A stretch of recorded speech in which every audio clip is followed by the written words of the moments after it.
And I just want to let everyone know that Amanda, who usually does our meeting minutes, is not here today. So Henry is taking our meeting minutes. And I just ask that you guys give him a little bit of chance while he's taking his notes to catch up. So we might be a little bit slower today. With that, Henry, when you're ready, go ahead and start roll call.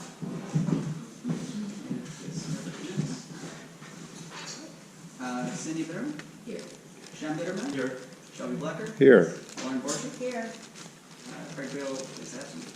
Hunter Barrero? Here. Ramiro is also absent. Ted Sidney is absent. Chris Dow? Here. Amy Garcia? Amy Goldenberg? Here. Ellie Goralnik is excused. Sarah Greavy? Here. And Trey is also excused. Brent Kibble? Here. Benjamin Cramp?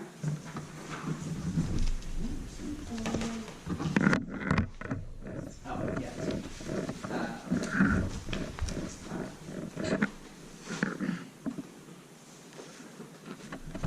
Christian Lamont?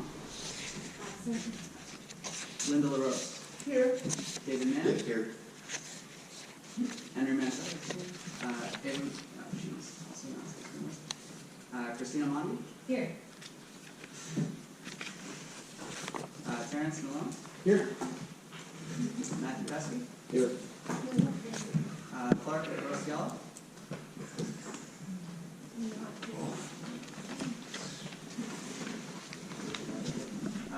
Daniel Rodriguez Onem? No. Sam Rosen? Here. Mug Schneider? Here. Bob Shore? Sandra Sims? Just gonna call. Nick Starr? Here. Nick Starr? Okay. Julian Stern? Here. Jake Heath is excused. Valerie Washburn? Here. Don Whitehead? Here. Lydia Zulaga? Here. You know, you're right, Charles. I apologize for that. Charles Lindenblatt. Sorry, I'm having connectivity issues with this thing in the worst possible time. All right. So we have quorum. Next up on the agenda is general public comment. Amy, do you have any speaker cards for general public comment? No. Okay. But I have. Is there anyone in the audience that would like to make general public comment that did not fill out a speaker card? Seeing no hands raised. Now to the board members, is there any board members that would like to make general public comment? Amy. I just wanted to let everyone know, in case you completely don't see the news or anything, that the Great Los Angeles Walk is going to continue at City West on Saturday. I can't remember, this will be my 13th year walking it, but it's starting at the Bear in Griffith Park at Ferndale and Los Feliz, and then it's going to come down Western, a little bit of come down Los Feliz, a little bit of Western, go all the way down Franklin's, cut over, and it's going to come on Fairfax between Hollywood Boulevard and Pico. So there is a big section of it between the City West. Just wanted to let everybody know it's the only organization of the walk is that we all meet in the same place in the morning. It's a lot of fun to walk. I know a couple of people here who've done it, but it's just a blast. It's the Saturday before Thanksgiving every year, and I talked to Nick, and he has agreed to have our A-frame welcoming law on Fairfax as people come through. I thought that would be a nice gesture. And anybody can come out and walk. Everybody walks on their own. They get a map and they just walk. Nobody has to do this whole thing. I would highly recommend it in an unusual way to see the city with about 300 or 400 other Angelinos doing the same thing in the walk. If you have any questions, ask. Do they close the streets after you walk? No, it's sidewalk, If you see walkers, don't cut them off. Yeah. But come out and enjoy the fun. Or just walk the Fairfax stretch when you start seeing people walking. Or just walk from Griffith Park to Fairfax and then go home. It's all kinds of things. What's the day and time? The Saturday before Thanksgiving The introduction starts at 9 o'clock, but I'll be on the road by 9:20. Oh, okay, It's a lot of fun. all right. And it might rain. It might rain, but we've done it in time before. Take the bus there. Yeah, for sure, yeah. Great, thank you very much. Shelby? Sunday morning, we have a blood drive, and it's going to be here at Pan Pacific Park. I have extra posters. If anybody has friends with retail establishments, they can put these up in the windows. We need 4 volunteers to come to the park and just walk around with these and try to get people to sign up for the blood drive. You can scan the QR code and go immediately to the reservation post and sign up. It's anywhere from 8 a.m. till 2 p.m. There's still plenty of slots available. Also, I'm collecting excess Halloween candy for the kids at Concern Foundation for Cancer Research. We have a party for over 400 kids at Paramount.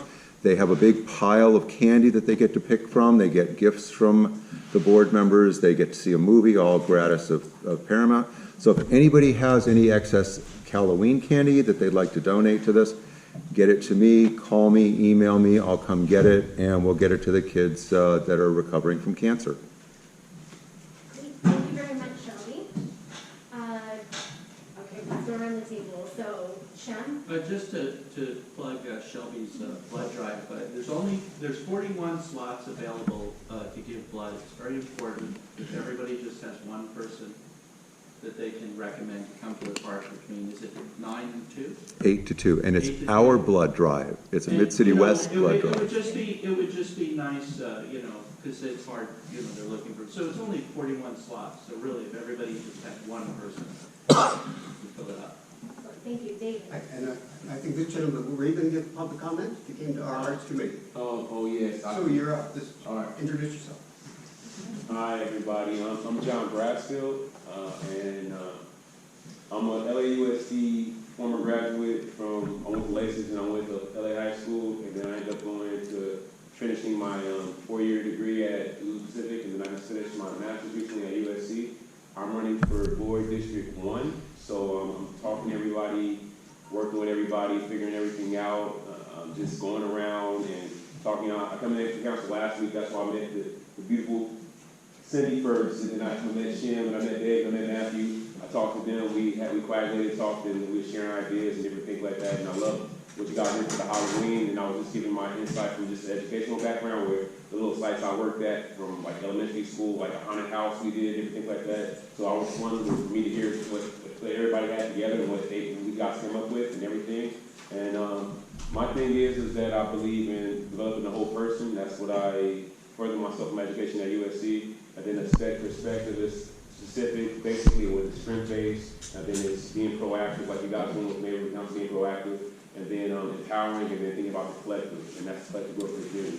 So I'm working on getting 1,500 signatures. I know I need only 500, but 1,500 is my goal. So I would love to have support. So if anybody wants to sign my petition, I'm going to stay around. I'm going to be here. I'm just figuring out everything. I'm loving the blood drive. I'm thinking about how I'm going to figure that out. I have to work on becoming with security too as well. So I'm trying to figure out that in my head. So I'm going to talk to you about that. And it's Shelby, right? Yes. All right. I'll talk to you about it after. But I'm John Brassfield. Thank you for everybody.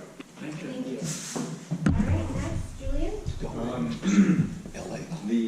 Our night of the Los Angeles Homeless Count will be Thursday, January 25th at 8 p.m. So please put that in your calendars if you plan to volunteer, and it would be great for you to volunteer. And we have our first deployment site coordinator meeting for that this Friday, so I will have more information going forward. And then also the Hollywood Food Coalition is doing a Thanksgiving lunch on Thanksgiving at Television City. And so if you are connected with any or know any unhoused neighbors in the area, feel free to point them towards the Hollywood Food Coalition. I believe we put it out in our newsletter. Great. So yeah, it's in the newsletter, so check it out. Okay, great. What are the cross streets for the Hollywood Food Coalition? Is there It's at Television City, so it would be Beverly Fairfax, yeah. Beverly Fairfax, thank Can you you. repeat the date of this? Yes, Thursday, January 25th at 8 p.m. Okay. Yes, Amy.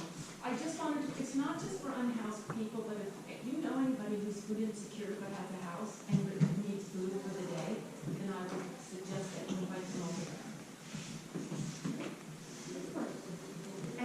General public comment. Lauren. The Academy Museum, their spokesperson couldn't attend this evening, but they wanted us to let everyone know that their gala is going to be happening on Sunday, December 3rd, and there will be street closures on Grocer between Fairfax and 6th Street from noon to midnight. Great. Any other public comment? All right, seeing no other hands, then we'll move to updates and announcements from government agencies. If you are a government agency or represent an elected official and would like to make a comment, please raise your hand. All right, I saw Michelle first, then Mitch, then Joshua. Tal, did I see your hand? You did, No? but I was Okay. a little nervous. Tal, then John. So let's start with you, Michelle. Okay. Hi, everybody. Michelle Persoff, Senior Field Representative for Majority Leader Isaac Bryan. I did write this in emails, but I'll repeat myself. So the session has been over for over a month, about 2 months. We had 7 bills signed by the governor, 4 vetoed by the governor. Right now, we are working on developing a legislative package for next cycle, so that means taking meetings, doing research. Yesterday, I spent an entire day at Rand learning about some homeless data, and as you can imagine, the feelings of sleeplessness I had last night. We had a great pet wellness event a couple weeks ago as a joint effort with the Nicholson Found Pet Foundation. And this coming weekend, we are going to be giving out turkeys at the Crenshaw Family YMCA. And then we have our Christmas in the Park event in Limerick Park, December 17th. And we need volunteers. So I couldn't stress enough the joys of wrapping presents at the holidays. It's one of my favorite things to do, and I hope that you will join me in doing so. And then on the day of the event, we are going to be meeting people to help with our vendors during the event, but especially setting up tables and chairs in the morning time. So I'll be sending over that volunteer sign-up sheet, and I really hope that you can join us. And that is it. As always, we are doing lots of casework in our office, so if you need anything from us, please let us know. And then we're proud to have Josh and some members of his office lock in step with us. Thanks. Thank you. Okay, next, Mitch for CPAP. Hello, everybody. Just a few things that I wanted to put out there as we wind down the year. This Thursday is our CPAP meeting, but it's going to be a special meeting. We're having it at LA High School, and we're presenting it's called a personal safety during a critical incident, and it's how to stay safe in a critical incident. So it's open to the public. It's free seminar. It'll be about an hour, 6 p.m. to 7 p.m. You're all welcome to attend that. In the mode of food insecurity and helping people in the giveaways and turkey giveaways, the division has an annual giveaway of turkeys, which is Monday the 20th.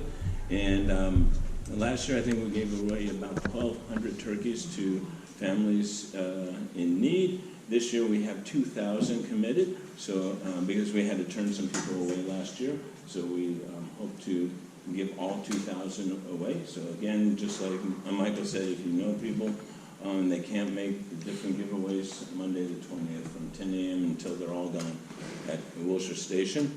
And then just a heads up, everybody, on Sunday of the Thanksgiving weekend is the Hollywood Parade. So expect traffic congestions as they close streets down through Hollywood, which will back up into this area. And that's really about it. I have any questions? Mitch, sorry, can I get your last name really quick? Jacobus, J-A-C-O-B-U-S.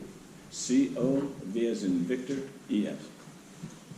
Will we be inside at LA High? Yes. Okay. Well, you might be outside. But yes, yeah, I think it's Rain. library or the auditorium. Thank you. Great, thank you. Next, Joshua, you wanna go? Thank you. So good evening, everyone. I'm Joshua Moran-Moore. I'm the new field representative in the Office of Assemblymember Ray Chavez of Burr. I just wanted to provide a few quick updates. So in addition to being the Democratic Caucus Chair in the Assembly, Assemblymember Zabur has also been formally appointed the Chair of the new Select Committee on Retail Theft in the Assembly. This was convened in response to the rise in large-scale organized retail theft we've been seeing in our region. And the first meeting of this committee will take place before the end of this year and continue to work regularly throughout the 2024 legislative session. Some members of Burr also had a very productive first legislative session. So Governor Newsom signed Assembly Bill 3, the California Offshore Wind and Jobs Advancement Act, Assembly Bill 1620, Housing Security for Tenants with Physical Disabilities, Assembly Bill 5, the Safe and Supportive Schools Act, which will ensure teachers and school staff have the tools and training they need to support LGBTQ+ and all students. And my final note, just wanted to make sure that folks knew that as of November 1, that was the opening day of Covered California's 2024 open enrollment period. It's estimated there are over 1.3 million uninsured Californians who either qualify for subsidies through Covered California or are eligible for Medi-Cal coverage, and that open enrollment will continue until January 31st, 2024. Thank you all for your time, and I look forward to working with you. Great, thank you so much. And then, Tal?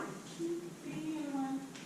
So today, LA City Council voted to let landlords increase rents in the city. The city's rent control departments to up to 6% for the first time since March 2020. If this decision didn't take place, the allowable rent increase that would have been allowed would have been 7%. So it's 4% beginning February 1st with an additional 2% increases permitted for landlords who cover their tenants' gas and electricity costs. Secondly, there will be a new hawk signal, a high-intensity activated crosswalk at Melrose and Stanley this week. So congratulations, yay. Third, as you can see, the basketball courts over at the park, they are about to get resurfaced. So we'll see that before the year ends. And then, lastly, thank you all so much for volunteering at the Pumpkin Bash. We had several neighborhood council members tabling, and thank you so much for serving as our ushers. We had about 1,000 participants coming that year, and all the city agencies are already talking about having an event next year. So congratulations, and thank you so much. And lastly, like I said, the neighborhood council issued an RFA to the council office and the mayor's office. We have delivered that letter to the mayor's office, added some context, and also stressed the urgency for additional assistance in responding to that environment. And just for everyone's purposes, we are still trying to fulfill the legal threshold, which is to make the valid offer of shelter or housing for these individuals to transition their relocation inside. To date, we've contacted about over 80 hotels to which we are still trying to locate housing for the individuals. We have documented about 38 individuals, and we continue to make weekly visits to monitor the activity and also to gain any knowledge if there are additional occupants that make their way into the encampment. I understand this is an incredible, the situation is not acceptable, and our office is focused on bringing a resolution to this encampment. It's been high on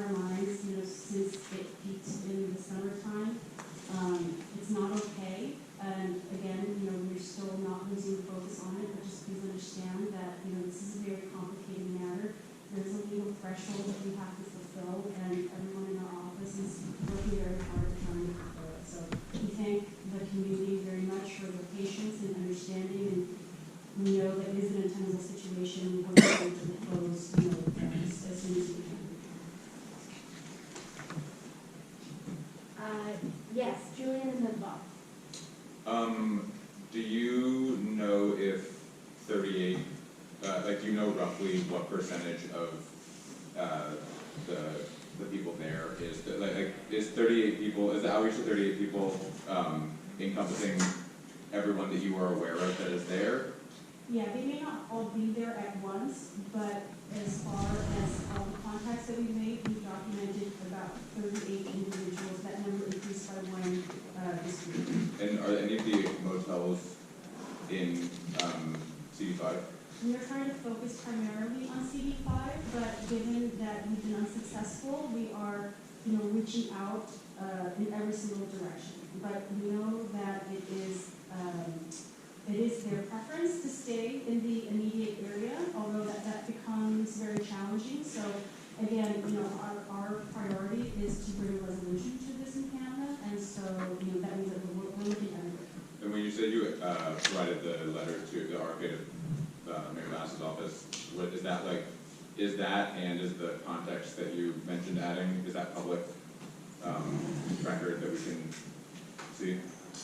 It was emailed, so all of our emails are a public record, so you can certainly request that Okay. and confirm it. Bob. Thank you. Excuse me, as I understand it, the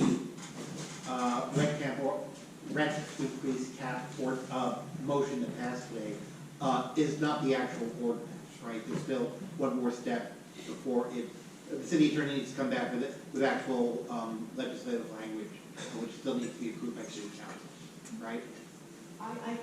I don't know that. That might be true, but I myself don't know that. I would have to go back to the office. Okay, the reason I'm asking is that we've got a motion on today's agenda pertaining to the rent cap, so I just want to confirm. I mean, I'm pretty comfortable with what I just said is right, but I'm pretty comfortable that they're comfortable.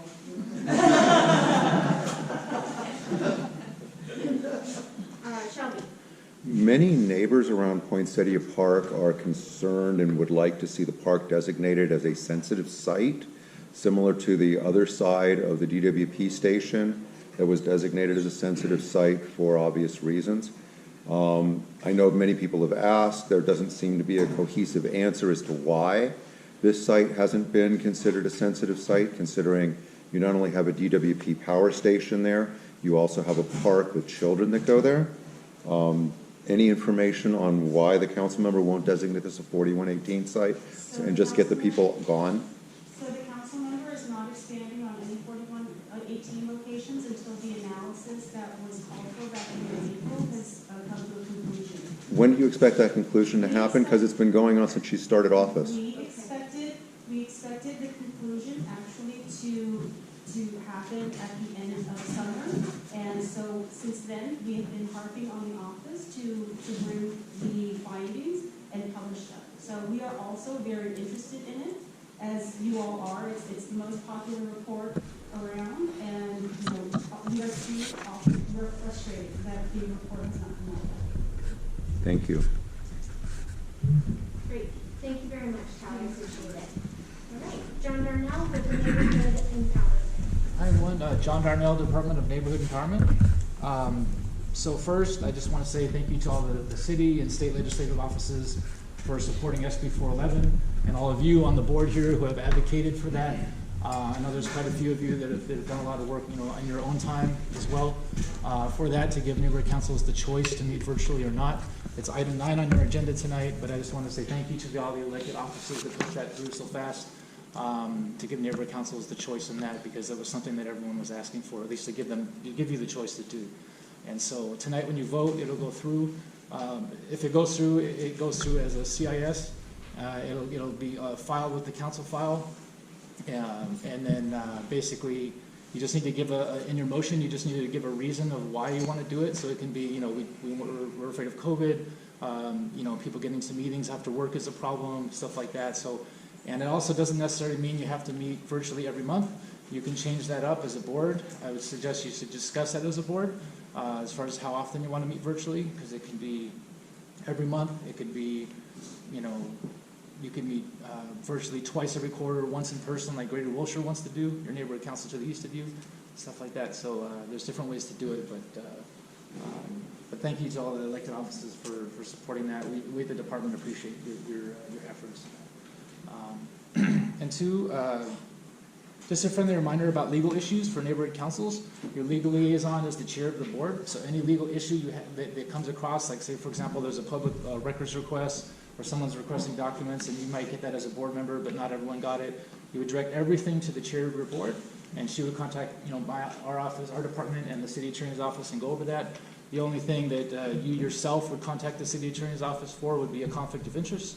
So if you feel that there's a potential conflict of interest that you might have with a certain issue on an agenda, or an issue that's maybe going to come up, then you need to contact the office of the city attorney yourself, because there's some privacy issues between the city attorney's office and yourself that you need to go over. If you need help with that, I'm happy to help you do that. So I just want to give you a friendly reminder about that, and also thank you all for your service. As we come up with Thanksgiving, we all need to give thanks, and here at the department we don't thank you enough. So thank you all for your service, and do great work. So thank you. Thank you, John. John, a quick question. Yeah. About the SB 411 CIS, I don't know if there's already a pattern of how neighborhood councils are doing this, but is the idea that that motion that will become a CIS is passed, giving us the option of meeting virtually, and then boards pass a separate resolution to say, and we're taking advantage of that? So, I mean, I guess my question is, if that resolution passes, does that mean we are going virtual meetings? Or is there sort of a separate action that boards then take? No, once you vote, and then once it's filed, once we see that, then basically you could go do virtual meetings. Yeah. So, and it needs to be, and also a friendly reminder, which I believe is the magic number is 24. You need to have 2/3 of the total board seats of your board vote in favor. So, so basically you have 36 seats, so 24 we need to vote in favor to make that happen. So I guess it sounded like you were saying if we pass that, we are going virtual. It's not as if there's then a separate. We can decide. We decide. We have the option. Yeah. Via a separate motion that needs to be agendized separately. It is agenda. No, it's already on the agenda. Yeah. You would just need to discuss, like, if you want to do it every month. It's a healthy discussion to have. I suggest that you had that discussion about how often. Clarify, we're doing the CIS, we would file the CIS so that they have on file that we authorize it. Yeah. That just gives us the option. It's not necessarily us exercising the option. Yes, Michael. Are the Zoom accounts still active? Yeah. They're paid for till April. So. Yes, I know in the beginning of our term, we signed up for different sort of, I don't know what you call it, task forces, something for, it was like something to do with like a community development, like a construction, that sort of thing. I just wanted to know what, I wanted to when the task forces, I don't know if I called it right, when they're going to start. Does that make sense? So you mean like the liaison positions where everybody talked about like an issue-based kind of thing? Yes. So like animal services or homelessness or stuff like that? Mm-hmm. Yeah, so I had sent out an email. I can send out the email out again about how that works. So it depends on the person of what kind of work and how much work they want to do. Some of the positions have things that are tied into mayoral directives. They have things that are tied into council motions that are passed by the city council. Like, for example, the homeless liaison was actually created by the city council many years ago before the pandemic. There's a lot of different things and some are more active than others. For example, the animal services liaison, we don't have a lot of things going on with that as far as, from the department. But people, you can do CISs on issues related to animals, for example. You can, host events with the City Department of Animal Services. I'm just using that as an example as one of them. I'll send the email out again, though, that kind of explains how that works. And then if you have any questions, you can let me know. Thank you. Yeah. Can I make a comment on that? The LANCC meetings that I go to are the liaison work that I agreed to be on for the neighborhood council commissions. So we do get emails in our email box about these meetings happening. You just have to keep an eye out for them. I guess it's an email that sadly I've missed. One last question related to the virtual. Does that relate to committee meetings as well, or just general meetings? Committees and board meetings. Great. Yeah. Any other questions for John? Okay, seeing no more questions, Thank you. thank you, John. Thanks, John. All right, then we'll move to the next item on the agenda, which is the message from the chair. I'll keep it very brief since a lot of you touched on some of the things that I was going to speak on. But mostly it's the season of giving and the season of thanks, so I wanted to thank all of you for your time and attention that you put into this board. I know that it's not just sitting here for 2 hours, that you guys also have committee meetings, there's a lot of research that goes into it. A lot of you guys show up to the event, so I just wanted to give thanks for you guys and your time that you have put into the neighborhood council. On that, I would also thank everyone that came out for the Halloween event. It was a great event. Happened right next door here at the rec center. We saw lots of cute little kids in their wonderful, adorable little costumes. So thank you to the FAR committee that helped facilitate that, and for those of you that volunteered. I also want to thank those that came out for the Bashing Pumpkins, even though I will always call it Smashing Pumpkins event. It was a great event, and thank you, Tao, for making sure that we had the opportunity to hand out ice cream and do the raffles. So thank you very, very much. I also wanted to make you guys all aware that part of the reason why Ramiro is not with us today is his brother unexpectedly passed away. If he may not be available for the rest of this month, so if you have questions about the FAR committee, please feel free to email me. We've already had a volunteer step up that can run the meeting for him if that's what the FAR committee would like to do. Also, on a personal note, if you guys are interested in a way of supporting Ramiro, he's given me a couple of links that I can share with you guys after the meeting when appropriate. So please make space for Ramiro in your hearts and take good care of him since he had an unexpected loss in his family. So with that, sad news, we're going to have to move on to the next agenda item. But yeah, let's take care of those around us as they're our friends and family. Okay, next on the consent calendar, next on the agenda is the consent calendar. At this point, I'm going to ask if anyone needs to recuse themselves, to please recuse themselves, and/or you can pull something off of the consent calendar if you would like to talk about it, or if you feel like you need to recuse yourself for something and you'd like to go on anything else. So I'm going to open it up. Is there anything anyone would like to pull off the consent calendar? Shelley? Can we pull off item F, please? Which one? F is in Frank. Yes. Okay. Is there anything else that anyone would like to pull off? Okay, thank you guys very much.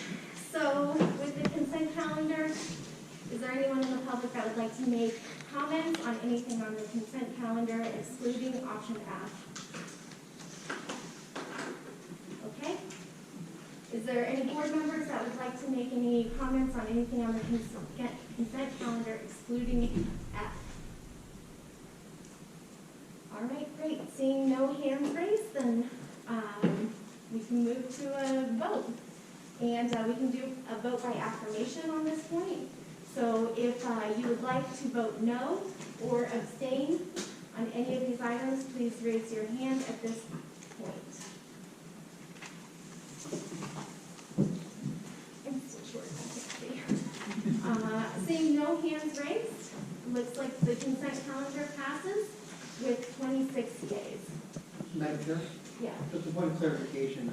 My memory is that item D is not correct. I believe that the CIS only went through Hearts. It did not go through Pluck as well. D and F are identical. D and H. Excuse me, D and H. I believe D is an error. I believe it's only H. But I did check with the identical CIS. Okay. Thank you, Bob. Yeah. Okay. Thank you. Sorry about that, everyone. It still passes, though. I deliberately waited till after. Thank you. All right, well, thank you guys very much. So then we will be moving to number 7 on our agenda, which is oh, sorry, F. Yep. All right, let's talk about F, and that is discussion and possible action on CIS in support of Council File 23-1056. Do we make a motion to pass that one by itself, or does Shelby talk about why you want to pull it up at this point? We're putting it on the floor for public comment, then we can do board comment, and then we can go from there. Thank you, sir. Yes. Is there anybody that needs to recuse themselves for this particular council file, 23-1056? All right, thank you guys very much. Okay, so then I'd like to make a motion for discussion and possible action on a CIS in support of council file 23-1056. Second. Thank you for your second, Michael. Point of clarification, is that a motion to adopt the CIS? Yes, in support. Okay, and now that the motion has been made and seconded, we can turn it over for public comment. Is there anyone that would like to make public comment on this CIS? Okay, is there anyone that would like to make board comment on this CIS? We'll offer 2 minutes for board comments. Go ahead, Shelby. So I'm concerned about the safety of the lithium batteries in these bikes. I pulled down 3 articles. The first one is from Discerning Cyclist. One of the paragraphs says, while some mainstream media outlets could be accused of sensationalizing the issue with talk of explosions and fireballs, plus spreading information about e-bikes that shouldn't be classified as such, it's a statistical fact that fires caused by e-bikes are on the rise. New York Times, and this is also from September of this year, lithium battery fires have killed 14 people and injured 93 in New York this year, including a blaze at an e-bike shop near China that caused 4 deaths in June. There have been 154 fires this year as of August 14th. And then in TechCrunch, indeed, it has the potential to spark real change, but there's a deadlier side that is putting off some consumers. We've all heard the headlines of the past couple of years, mom and 2 kids killed by a fire caused by an e-bike battery, 4 dead, 2 critically injured, on and on and on. So when we're done discussing this, I'd like to make a motion. Okay. Yes, Michael. So, I've followed this closely, as some people don't care about bikes and cycling. The majority of fires have been in New York City. Nearly all of them have been to people with batteries that have been tinkered with, modified. So they're not stock batteries from a factory, they're a delivery worker that's trying to extend the life of their battery or replace a battery themselves or something like that. I also want to point out to this board that the governor signed a bill, SB 712, which stops landlords from prohibiting e-bikes in apartments, and that applies statewide. The last thing I'll say is cars cause so many more injuries and deaths than e-bikes. So while I agree it's important to have safe batteries, and we need to continue to watch that and improve on that, given that e-bikes are outselling electric cars, the best-selling vehicle is actually a bike, an electric bike, we should absolutely incentivize them. Everyone that's on an e-bike is not in a car. That's less demand for parking spaces, and that's less traffic.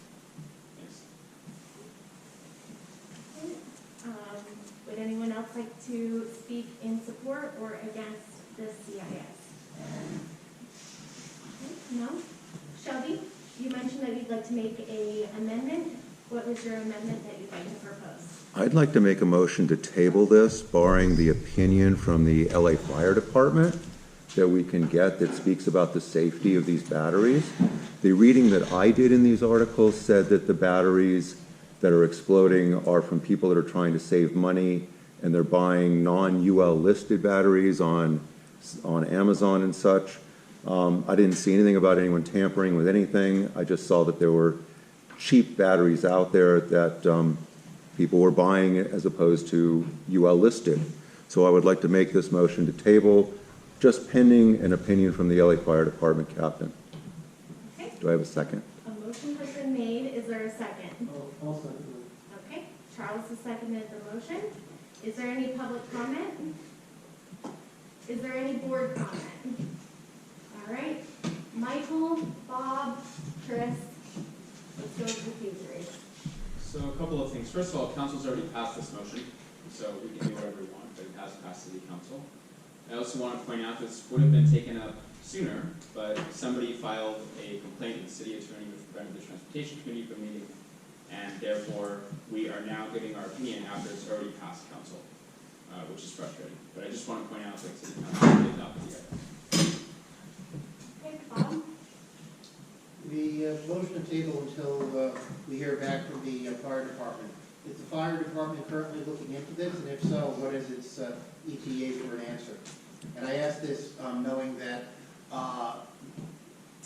utility pass-through transparency, you know, my little pet baby, was passed in February on a 60-day report back, and we're still waiting for the report back 9 months later. So I'm worried about this turning into an indefinite pause.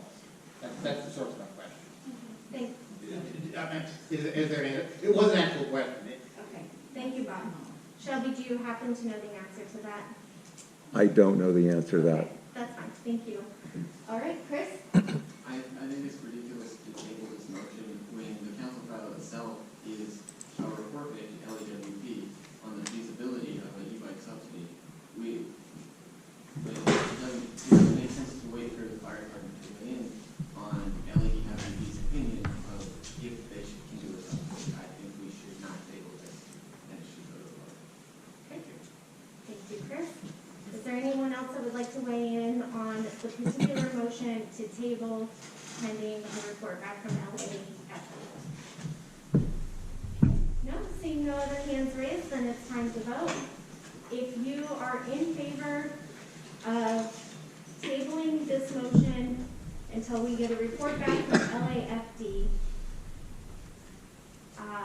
let's see how we can do this. Why don't you just do a roll call and we can go from there. On the motion to table. On the motion to table. City Bitterman. So it's no on the motion to table, right? If you want to table the motion, please vote yes. If you do not want to table the motion, please vote no. No. Thank you. Shem Bitterman. No. Shelby Blacker. Yes. Lauren Borgia. No. Chris Rosen. Hunter Burger. No. Chris Dower.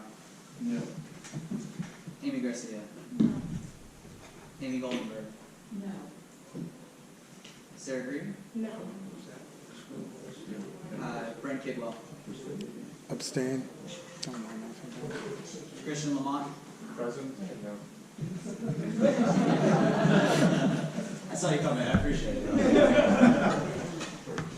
Linda LaRose. No.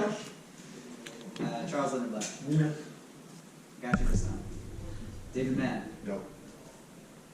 Henry Mantel, no. Christina Mondi. No.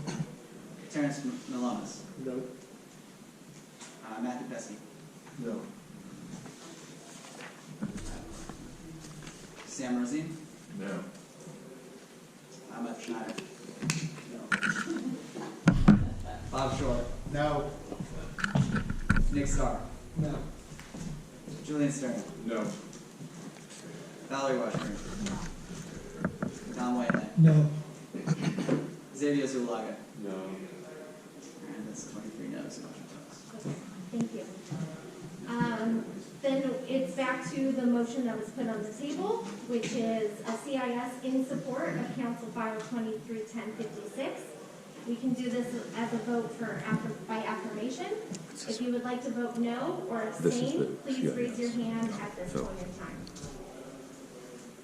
Okay, Charles, would you like to vote no or abstain? You're a no, okay? And Shelby, I saw your hand up. I'm a no. Okay, I got a quick point of interest question. yes. This is a transportation issue, and our transportation committee's been on hold. It's kind of, This was to the executive council, okay. so, yes. And are we able to bring potential important urgent transportation issues to the executive council while our committee's on hold? Yes. Okay, I didn't know that. Because there is a precedent that other committees have heard things that perhaps the committee cannot meet for whatever reason, and other committees have heard Yeah, it. I just didn't know. Okay. I also want to make it clear that I have not received in writing from the city attorney that our transportation committee cannot meet. So I know that it has been communicated, but it has not been communicated in writing to the chair of this board. Interesting. Okay. Okay? Yeah. So is just Charles and Shelby voting no? Yes, unless, did you raise your hand for point of order or? That was a point of order Okay. about the topic, yeah. Perfect. Thank you. Then the motion passes. Okay. All right. Then we will move to item number 7 on our agenda, which is an appointment of a new board member to fill a vacant business representative seat. Is there someone in the audience that would like to join the board as a business representative? I didn't think so. Sarah, should you own a business to be a Yeah, you don't have to own a business. You can work within the borders. All right, well, everyone here, if you know someone that works or owns a business inside the Mid-City West neighborhood boundaries, please reach out to them and tell them that we're a fabulous group of people that they can hang out with at least once a month. All right, and so we will table that, or we'll try again next month. And then we're moving to the appointment of a new board member to fill the vacant renters representative seat. Is there someone in the audience that would like to throw their hat in for a vacant rent representative seat? Okay. Well, we're really cool people. And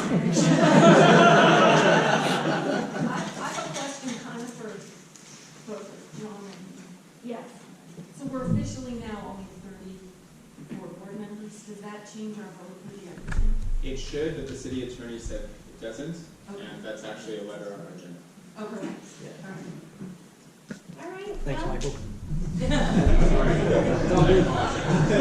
made my job easier. Sarah? Yes, Michael. I think there's someone in the audience that was confused by the requirements. Andrew, would you like to run? I'm interested in joining. Sorry, I thought it was, I had to rent in the area or be a business owner in the area. I live in the area.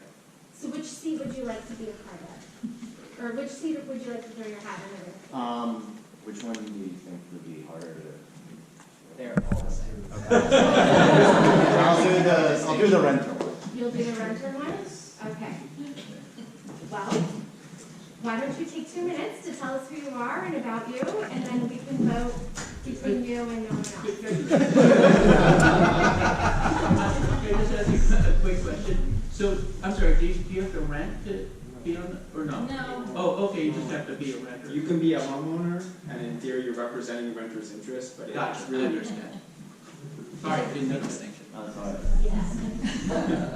So you were interested in which one? Renters. Renters. Okay, great. And if you could state your name again? Andrew Herman. Andrew Herman. Thank you very much, Andrew. And you have 2 minutes to tell us all about you. Well, hi everyone, Andrew Herman. I've lived in the area for about 3 years now. I own with my wife near the corner of Person and Melrose. We have a young toddler, 1.5 years old right now. I'm really interested in getting involved in the community, being part of the committee. Really, I am looking just for a way to get involved where we can help make the area safer, help clean up the neighborhood, help make it more family friendly in general. And this is it seems like a good foray for me to start really getting involved in a more structured and formal manner than just normal volunteering.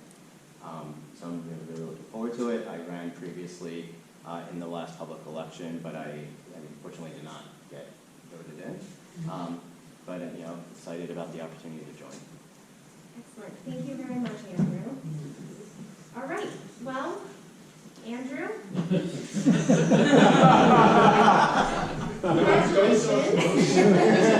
Madam Chair? Yes, you do. Just to confirm, near the intersection of Melrose and Kirsten, it looks like that's that's somewhere south of Romaine, right? I just want to confirm you are in fact within Mid-City West. Williams He is. the border over there. East south of Melrose. Okay. Oh, he's south of Melrose, okay. Okay, that's all I wanted to confirm. All right, we will do a vote of affirmation for Andrew joining as a renter's representative. So if you would like to vote no or abstain from Andrew filling this vacant seat, please raise your hand at this point in time. Okay. I know this seems a little insane, but I just feel like I don't love that you can be not a renter and be a renter's rep, so I'm gonna abstain. Okay, Christina abstains. Nothing Anyone else? personal. All right. Andrew, welcome to the board. Congratulations.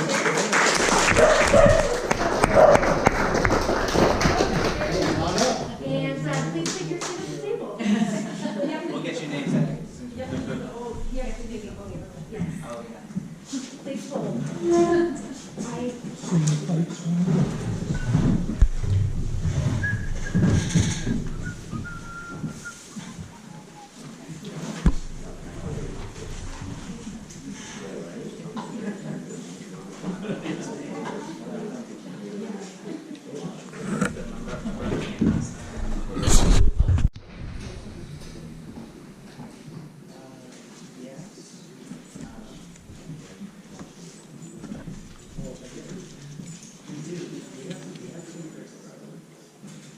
We're gonna be like 2 votes.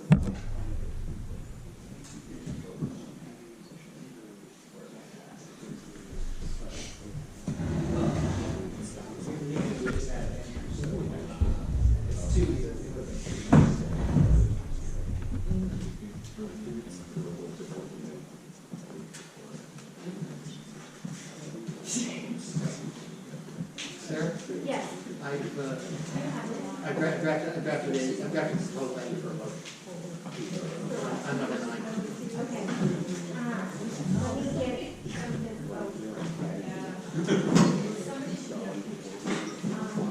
Yes.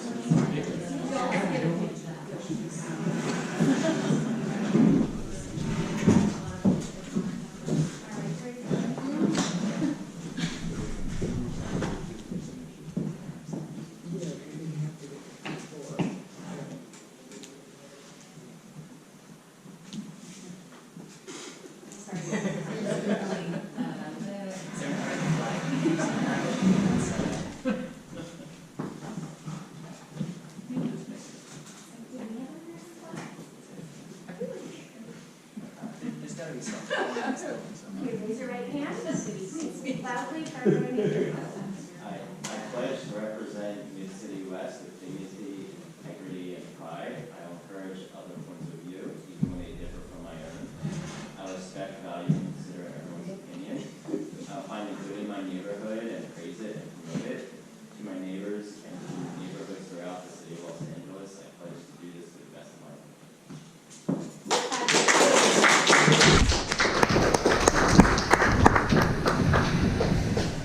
All right, so next up on the agenda is the main event that we're all interested in discussing, which is discussion and possible action to file a board resolution in CIS to authorize the use of teleconferencing for neighborhood council meetings, including board meetings and committee meetings in accordance with the rules established by Senate Bill 411 and subsequent motion passed by City Council on November 1st, 2023.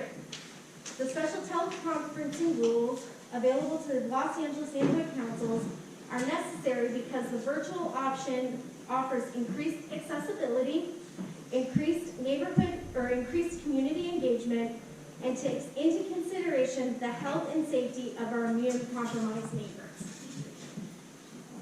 I would like to make a motion. Is there a second for this motion? Well, can I offer formal language?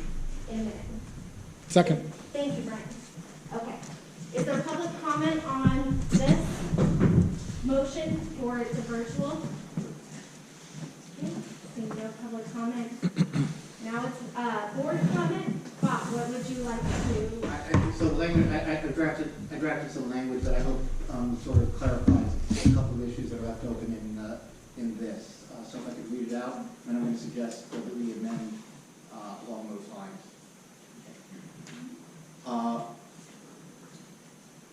Whereas special teleconferencing rules available to Los Angeles neighborhood councils are necessary because the virtual option offers increased accessibility, increased community engagement, and takes into consideration the health and safety of our immunocompromised neighbors, I therefore move to authorize the board and all of its committees to meet via teleconference to the maximum extent allowed by law, with each body's presiding officer authorized to designate any meeting as an in-person meeting no later than the time the agenda is due to be posted. Okay. I'm gonna need you to send me that. I got it. Bob, isn't that what we're discussing right now? Yeah, that's the point is a little slightly more formal language, and You're basically suggesting in this that we should go virtual all the time. No, he's Wait, specifying, hold he's on. Because that's clarifying just I'm that, understanding. that what the you're saying. chair of the Subject- committee subject- should be. Hold subject- on, hold on. Bob, you're just offering different language, correct? Still following the rules that Don's putting forth, correct. correct? So he's not suggesting to I go see. virtual, he's just changing the. No, I am suggesting, Or- I am suggesting to go virtual. And I'm wondering why we need to change language in a statute that's already written. Oh, because the statute doesn't say we are virtual, the statute Yeah, says. so you're The suggesting statute we go says we virtual. can choose to go virtual, and I'm saying, gee, who makes the decision? And my suggestion is the board's presiding officer or the committee's presiding officer makes the decision. Somebody's got to make the decision. Well, we all are discussing. All right, so I will say to the verbiage on this was the verbiage recommended by Dunn, specifically in the email that they sent out giving us guidance. And that is where we got it. However, I did add increased accessibility, increased community engagement, and takes into consideration the health and safety of our immunocompromised neighbors. Otherwise, it's straight from what Dunn had submitted to all of the neighborhood councils for their motion to be on the agenda. So that's where the verbiage came from. However, Bob has other formal language.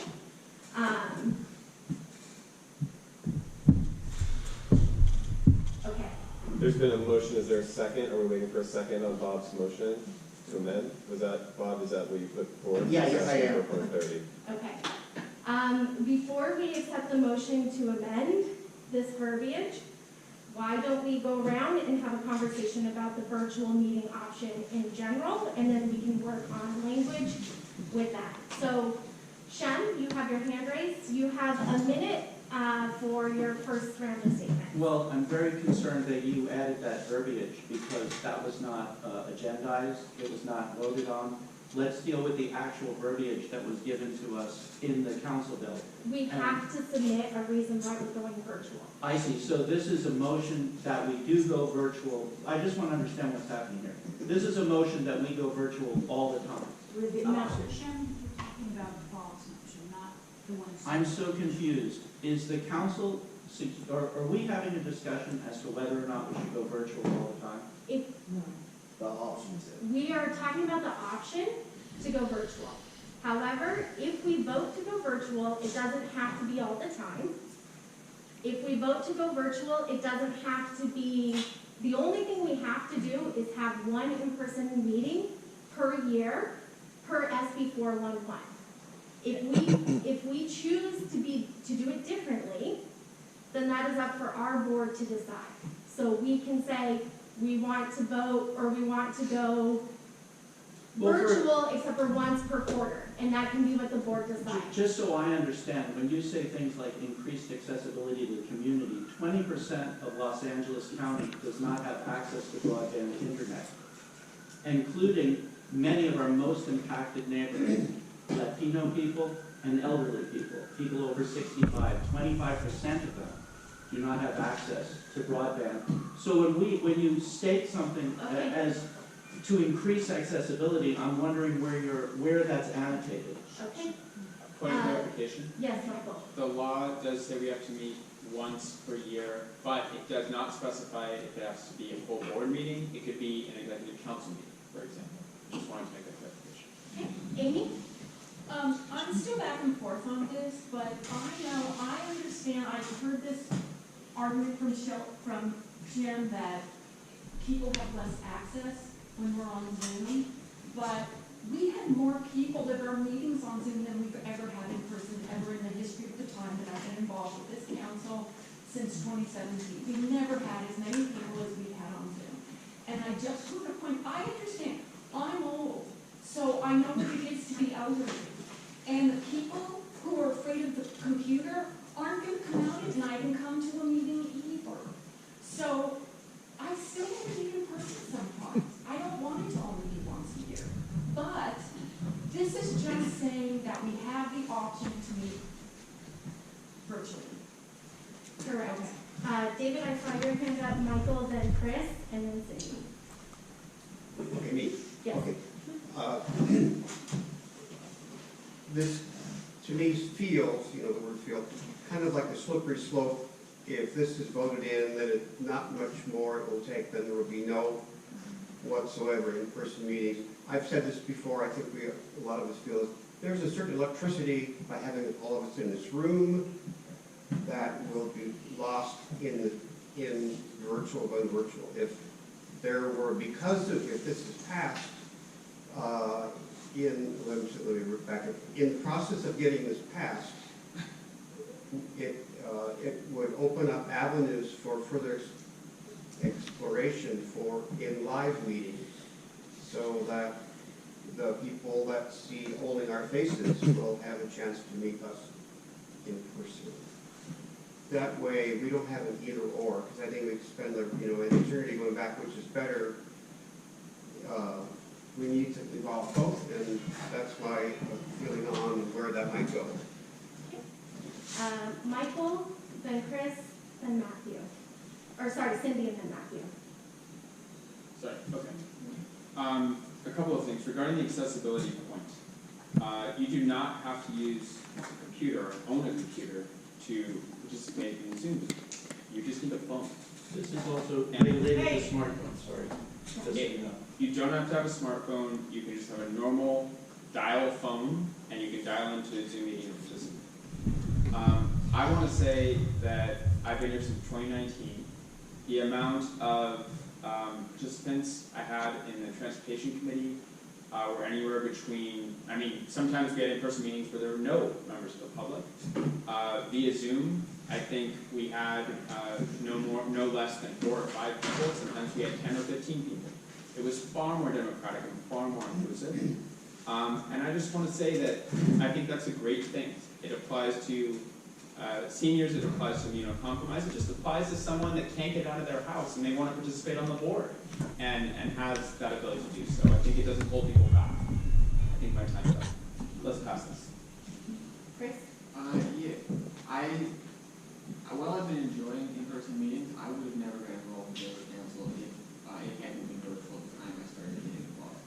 And as far as accessibility goes, the majority of our neighborhood is rated highest to high opportunity zones by the state treasurer. The vast majority, I think everyone here, in our neighborhood has access to some way to participate in this meeting. All right, Cindy, Matthew, Julian, and then Bob. I don't know, And I'm not really into all this, the virtual meetings. I find that, although you might get more people, I think people are more engaged if they're actually here. I know in our meetings, I was in a meeting of 400 people today. I don't know, I doubt half the, I just don't know how connected my meetings, that I've been in a lot of Zoom meetings. And I know people are just catching up on their work and going on. And I'd like to say, even though it might be more numbers, I think it may still actually be not as much engagement as having people here in the room, or having people come to our committee. And we had somebody present last night at our committee, and I felt like it was just more connectivity. And maybe we just need to do better outreach to get people to come to our meetings. Rather than going Zoom. That's my feeling. I feel like we are, I know I'm more engaged if I'm in person. So, and I feel like a lot of other people may feel that way too. Okay. Matthew? Thank you.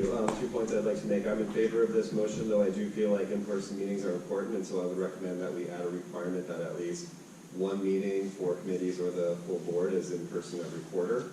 And then I would like to add that I do think we can provide the ability for additional constituents to join the meeting remotely without us fully going remote. We can provide some ways for people to call into the meetings, to participate in the meeting via Zoom, even if we are all meeting in person. So I just want to say that's not an either or choice. All right, Julian? I will speak. So I'm likely, I told the secretary I was gonna have to leave early, and there's a decent chance I'm gonna have to leave before this vote.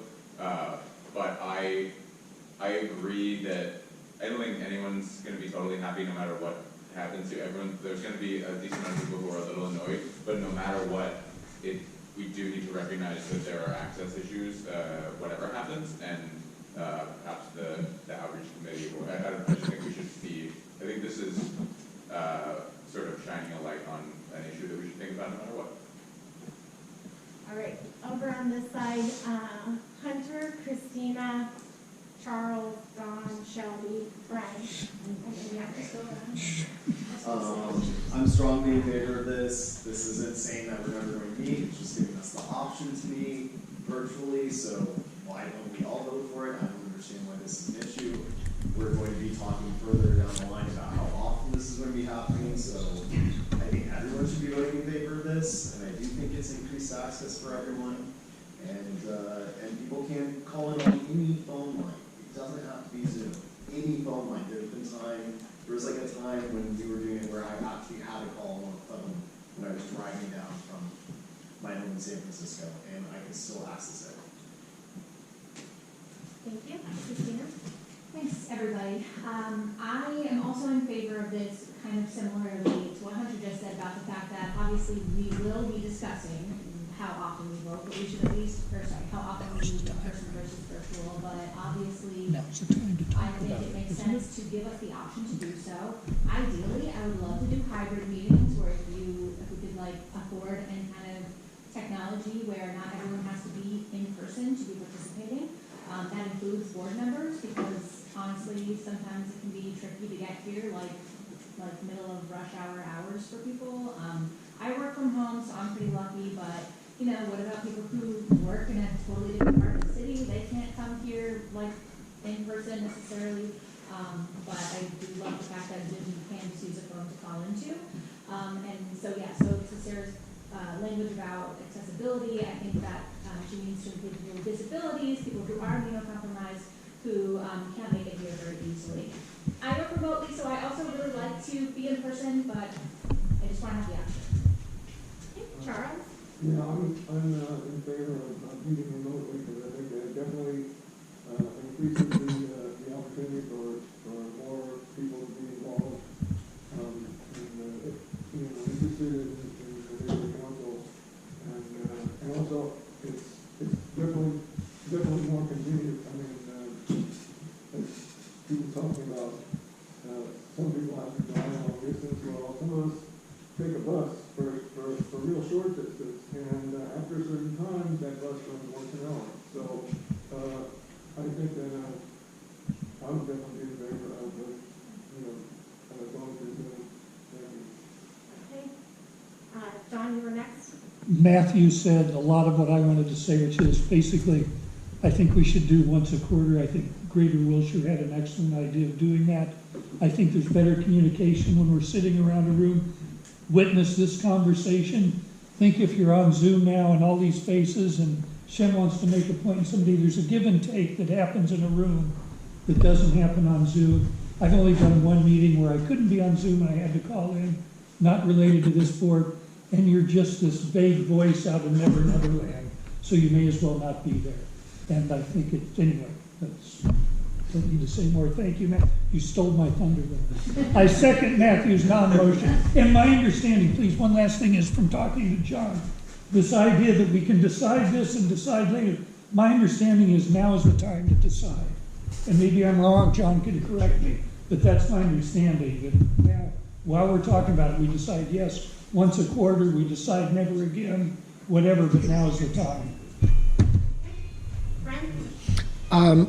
I don't need to reiterate a lot of points, but what Matthew said, what Hunter said, even what Michael said, I'm in favor of this. I do prefer in-person stuff, we're more collaborative, we are more accountable, but I have a vacation home somewhere and I would rather be in attendance virtually than miss the meeting altogether. Hopefully we can explore a hybrid situation down the line, but the reason I'm speaking rather than just being repetitive is I was concerned about, with respect to Bob's added language, I don't want any verbiage that he is proposing to constrict or hamper our executive council or our decision to obligate to being virtual all the time or some of those things. Say we go virtual and it doesn't work after a while, we need to retain the flexibility to maybe just go back to in-person or whatever. So I don't know the value of and I know Bob considered this, but maybe we just, I don't know the advantage of the language he suggested. That's what I'm saying. Actually, when I get in, I was going to say I'm not going to offer that up. Okay, great, thank you. Nick, I saw your hand, then Shelby, and then back around the side. Or, sorry, just one thing that I haven't heard anyone mention yet is people who are, have childcare. That's an issue for me, and I'm sure it's an issue for a lot of people who want to come in and comment and such. Either making it virtual or hybrid would make it a lot easier to balance. Shelby? To Matthew's point, several other people's point, I would love to see a hybrid meeting. We do it at CPAP. There's got to be a way that we can figure it out here. There is something to be said for being face-to-face, but we have to agree to a certain number of people that'll be here, and how we're going to handle the technology to do hybrid. It's going to be harder than doing one or the other, but I think it adds more value to do a hybrid meeting. Yes. I'd like to make another comment. When Zoom first came out, I was on a board with the student CTA. I would say we elected to go hybrid, and we had meetings and we saved money for like to go on different trips and different things like that. That was a way for we could save money. They would fly us all out, right? Correct. I would say the communication actually was lost. The communication of just being in person. It was good for how we had a good training system with people. Like when the internet goes down or communication calling in, and it gets kind of like arbitrage, right? But when people really give a certain amount of time and a collective amount of time to come together, it's more things that get done. And that's what I was like looking at. I was monitoring how we do online, and I got my master's online at USC too. So internet is a big thing. So being online is good, but in person, everybody likes in person better. But if you can't be there, a hybrid situation is the best thing to get everybody engaged. And then also, when you go Zoom, you're getting recorded, so that helps you for the city stuff too as well. So just being aware of that, and then you can get recorded and then play it back later. So that's a bonus and positive. Yep. Thank you. Henry? I was on the fence about this because I personally don't mind having a reason to get out of my apartment on a weekday night, but I talked with Amanda, whose job I'm currently doing about this, and she is in favor, so I feel like I'm going to speak with her voice on this one because she thinks it is more accessible, it's easier for her, and it is easier administratively. For those who didn't show up early, we also were in conflict with this room with a girls' gymnastics class, and you don't have that problem on Zoom. So I think going virtual is not a bad idea. Or at least giving us the option, I think, is a good idea. So I'm in favor. All right, back on this side.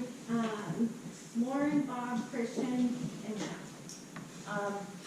I'm speaking on behalf of our grade Butag, who can't be here tonight because she's sick, which is a good example of why we want the hybrid option. I worry about in January, we may have issues with getting to quorum if a number of people are ill.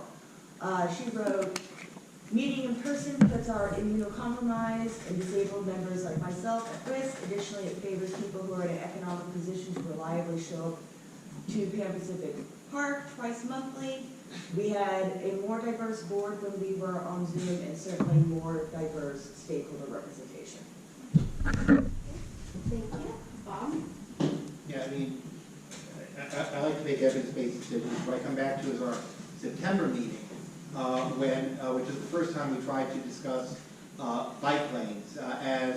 I'm assuming that everybody else had the same experience I did, which is that my email basically got wallpapered with people with opinions for and against the bike lane.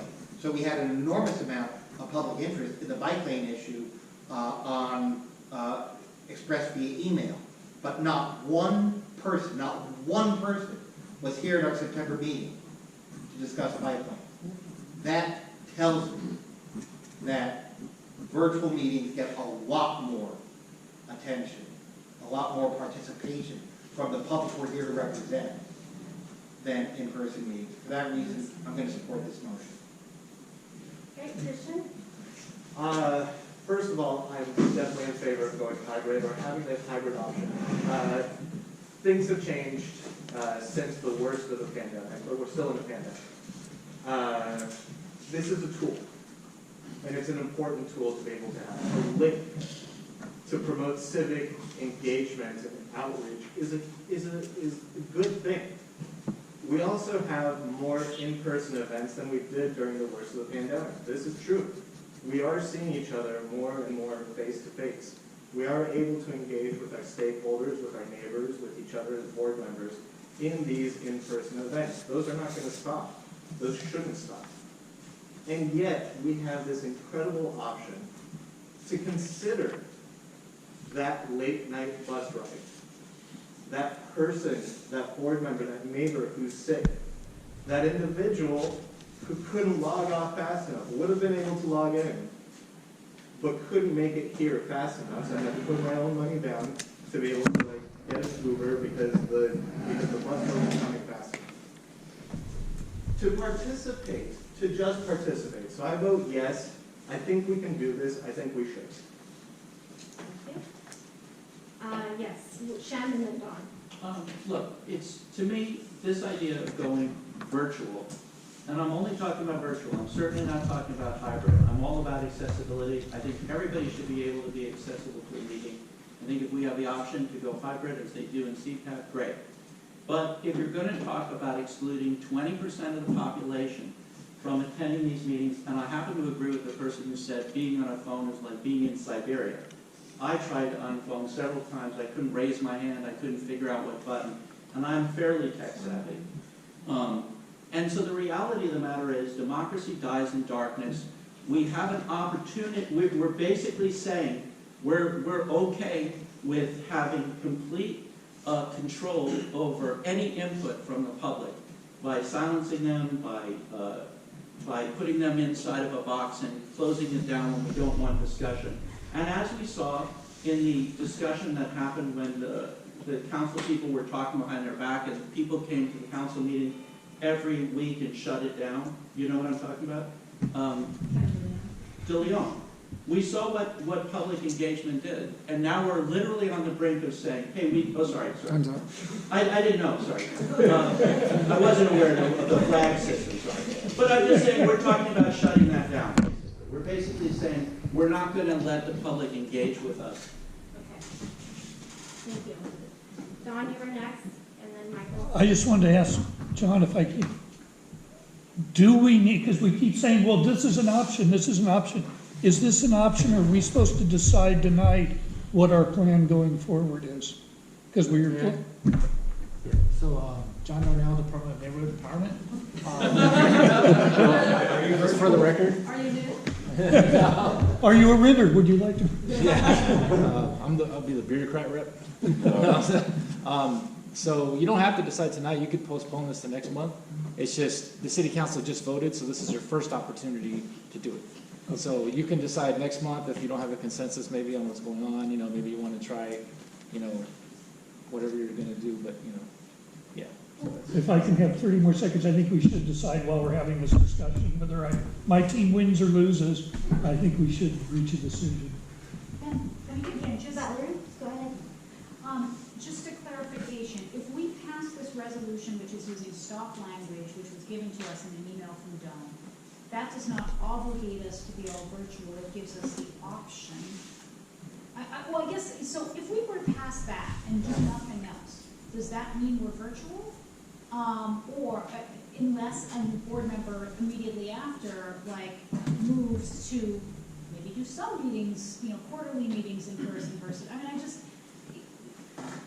this is what I don't understand. Are we passing? The chair decides. But that's that was in Bob's motion, not in. Yeah, in the motion that's written, it's kind of leaves it very vague. It leaves it very Yeah, vague. there's no determination. I think to your point, Valerie, somebody would have to make a second motion then that would define how we would. And if nobody did, or that second motion didn't pass, that means we're all virtual if this passes. No, I don't think that's Go correct. ahead, John. So no, it doesn't mean you can't meet in person. It just, it gives you the option to go virtual. Depending on who, though. But what's the default? If not. Well, that's what we need to decide tonight. Or not necessarily tonight, but maybe, Is tonight, next week. hybrid an Like, option? because there's obviously a lot of different opinions. So my suggestion would be that, hash that out, or else there's gonna be confusion. Pass a budget motion for that and stuff like that. Okay, Michael? 4 quick points. I don't think we're shutting anything down. If we're making it more democratic, evidence-based decisions, more people come to our meetings than the virtual. There's a lot of talk about a hybrid option. We explored this. We could have done that even absent SB 411. We don't have the technical expertise, the resources, the money. There's no cameras in here. It's a big production to actually make it useful to the public that we don't have the ability to do. There are neighborhood councils in the city that literally can't make quorum because they can't find enough people to participate in person. So it's a big problem across the city. We're lucky, we're privileged. Not every neighborhood council is. Lastly, I'll just say, we've said it with funding motions, let's treat adults like adults. We should let the chair decide if we're meeting virtual or in person. We should let the committee chairs decide if they're meeting virtual or in person. I don't think we have to prescribe that now. This is just giving us the option to do so.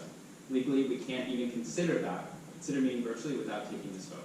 And then we have the flexibility within our board to do what we want, including going back to meeting all in person if we choose.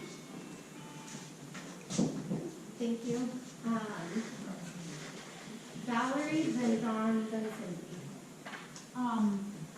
I'm in favor of authorizing virtual meetings. I still remain baffled as to if I vote for item 9 that's on the floor, what exactly I'm going to vote for. And I'm one of the people who's hesitant. I would not like to see 100% virtual meetings. And I think maybe a few of us are in this position of just, I don't know what the outcome will be if 2/3 of us pass this. And then, so if we want to then put in place more specifics, is that then, that's a majority vote rather than a 2/3 vote? Right? Yeah. But it does, I think, the way this is done makes things very, very difficult, and I honestly am sitting here not knowing how I'm gonna vote. Not much of a comment, but. What's the agenda is that for next time? Okay, Well, how are we meeting next? Up to Sarah, if this passes. If you vote no today, we will not have the option to go virtual, period. Correct. That's my statement. We can't even get past that point to even get other options. So if we don't have a 2/3 vote today, we're going to be. That's not true. Yes, it is. Well, we can bring it up and bring it up and bring it up, but we will never. That's absolutely not true. We're Shem, giving please, you Sarah. have not been recognized by the chair, please. Okay, but this is very unclear. Shem, you have not been recognized by the I chair. understand. Hunter, please initiate. From what I've heard from everyone, we're just voting to do this to have the option to go virtual. If we vote this down today, we will not be able to go virtual unless we bring this up again at a later date. It's just, we won't have any option other than to be in person for committees, anything else. That's what I'm trying to say. Thank you, Hunter. John, is that true or not? David, you have not been recognized. I thought you raised my hand. Cindy? Oh, sorry. So I'm just asking a question, and I think maybe Michael answered it. So if we vote and it goes virtual, then I also want to know is who makes the decision after that, how many meetings are in person? Is that the chair? The way it is written, it would be the chair as the default. Sarah, can I make a suggestion? Not a comment? 1 second, because then we got to move to David and then we can move to you. Oh. The default is the chair at this point. However, we can always talk about it as a board and come to a consensus on what we want to do as far as meeting if we did go virtual. David? Okay, I was, sorry about the order. I was essentially asking John if any more he could contribute on the either orders of meeting or not.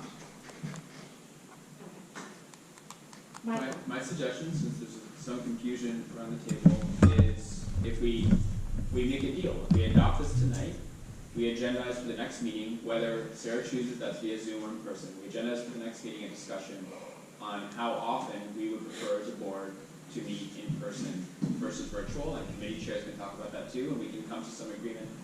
And one is not this would preclude that conversation, but if we pass this, we can have that conversation.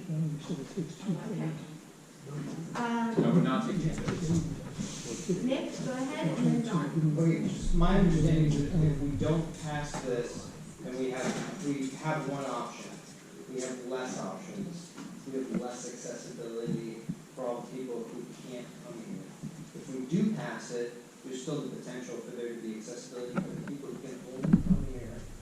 And there's the accessibility possibility for people who cannot come here. So it seems like the most pro-accessibility vote would be in favor, in my opinion. Thank you. Don? Just listening to the room, clearly the majority of the people in the room want to go, what I'm interpreting, would want to go virtual all the time. And to what Valerie said, I'm one of the third that's going to vote no if that's the vote, because that's the end of, it means that's all it'll be. Because there'll never be a majority to say, yes, let's meet once a quarter in person, let's meet, whatever. Okay. Sorry. So I think, no, I'm done, thank you. Okay, there seems to be a lot of questions, and let me tell you guys where I come from on this, and that might help illuminate some of the questions that you guys have. I do believe that there was more people participating in neighborhood councils when we were on Zoom. We had 50, 60 people on some of those meetings that we had. I'm thinking specifically of TV City. Okay, we had a ton of people. We didn't even give enough time for everyone that was there to speak because we had so many people. That being said, there is value to seeing all of you in person. And I happen to be in the mindset of at least once a quarter, people need to get together and we need to have conversations in person about things that affect the neighborhood. I also want to point out that today is a huge rarity in the fact that we're not screaming over basketballs. The fact that we can actually have this conversation with everyone hearing us. This is not a good location for our meetings to happen. So even if we do decide to stay in person, we're going to need to find other options. Giving us the virtual option with still meeting at least once a quarter, I think is a good meeting in the middle for a lot of people. They can attend our meetings virtually or they can come in person, but they have the opportunity of interacting with us. I hear what Shem says about people not having access. What happens if your computer breaks? You can call in. What if you don't have a phone? What options do we have to people? But those are questions that are going to get ironed out as Dunn continues to work with neighborhood councils. We're not going to be the only ones that say, hey, what happens if someone can't have access? What happens if they don't have a phone? What happens if they don't have a computer? What if a board member doesn't have a computer? And that's when we rely on Dunn to step in and start providing us with the resources that we need in order for us to run our meetings the way that we see fit. But as a chair, I would advocate for meeting at least once a quarter in person, because I do hear what people are saying about meeting in person. That being said, going virtual, I do think has more benefits to it than cons, and I plan on supporting the virtual option because I do think that there's more pros to it than there is cons. Not that the cons aren't valid. They are extremely valid, and we have to find answers to those. But there's also a lot of pros to giving us the option to meet virtually or in person, depending on what works best. If one person votes no, it doesn't pass. Amy. I just to look at the numbers for the quarter, that would mean that 2 months virtual, 1 month in person. So that's not because there's 3 months a quarter, and it would be once a quarter. It would be 1 month in person, 2 months. That's not terrible. If you look at it like that, that's not terrible. But I also want to know, could committee meetings choose to meet all the time in person if we wanted to do that? Or like 1 month we just go, let's just meet because 2 people were out of town and they can only meet. Yes, like we that. would allow the committee Okay. chairs to make those decisions for the committee. Yes, Christina, yes. Do we need to add an amendment, to like have it be once a quarter in person? If we vote to pass this, the executive committee will be putting it on their agenda, and we are gonna have to iron out these concerns and the way that the process that needs to move forward. In reality, we probably will be in person for December so that we can all vote on this again, but we have to open the door, if that's what we want, and walk through it by authorizing the ability for us to go virtual. Yes, Brent? Michael just counted. We can't pass this with more than one no vote. Let's trust our executive people that we, I think, all trust to make these decisions with good mindset and good awareness for our entire community, and at least vote yes to give this a chance. If it doesn't work, I trust that they will pull it back and we'll all be in person again. Let's just give ourselves the opportunity to try here, please. Yes, John? Just to clarify, you would need 24 board members to vote in favor to pass it. I thought it's 2/3. 24. Yeah, 24 of 36. My apologies, it's like. Okay. Okay, so vote no if you want, but I'm voting yes. So 2 no votes. All you're saying is give peace a chance. No more than 2. No more than 2. Valerie? And this is just a point of clarification. I think most people favor some in person, but You're explicitly give the authority to decide on meetings to the chair, which is something I didn't see in the original text that was on the agenda. I am the default until we. I meant committee, I think as well. Yes, it does say that committees have that option, and we, to meet virtually, and we don't. And we said it's at the discretion of every single committee chair. And where is that language? Because it's not in what we're voting on. It's an SB 411. It, Okay. Okay. John? Specifically, I'm sorry. Thank you again for coming and answering all of our questions. Is there specific verbiage that says that committees are allowed to meet and that they're Well, just to be clear, I know, I did read SB 411 and I did see that committees and boards do not have to move in lockstep. My question really was just giving the decision-making authority to the chair of each committee as opposed to say the majority of every committee votes it, right?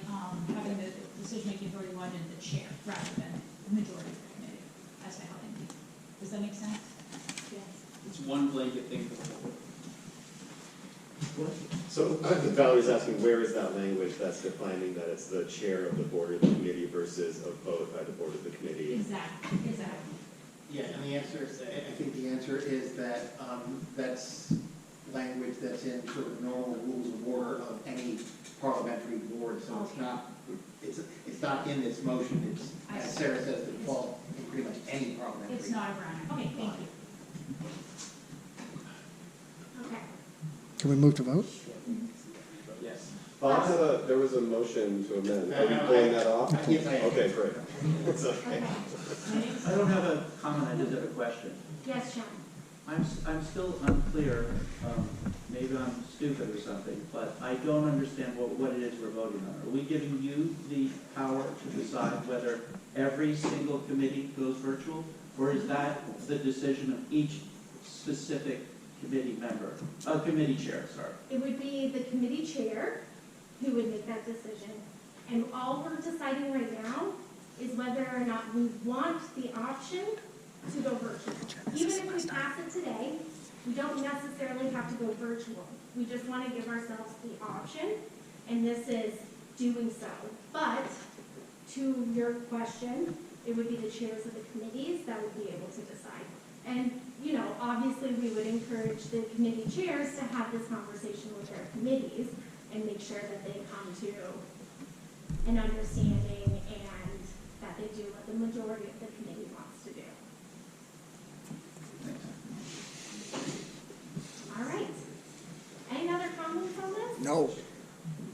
All right. Well, then it's time for a vote. Do we give that information? No, we got to do We do? Henry better.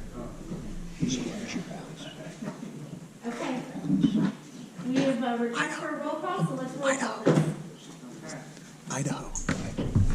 Cindy Bitterman. That's a long drive. No. No. Shen Bitterman. No. Shelby Blacker. Yes. Lauren Borch. Yes. Hunter Bergerelli. Yes. Chris Dowd. Yes. Amy Garcia. Amy Goldenberg. Yes. Sarah Greeby. Yes. Brent Kidwell. Yes. Christian Lamont. Yes. Linda LaRose. Yes. Excuse me. Charles Lindenblatt. Yes. David Mann. Yes. Henry Mantel, yes. Christina Mondi. Yes. Terrence Malonis. Yes. Matthew Pesky. Yes. Sam Rizzi. Yes. Michael Schneider. Yes. Bob Shore. Yes. Nick Starr. Yes. Julian Stern left. Valerie Washburn. Yes. Don Whitehead. Yes. Xavier Zulaga. Yes. And Andrew Herman. Yes.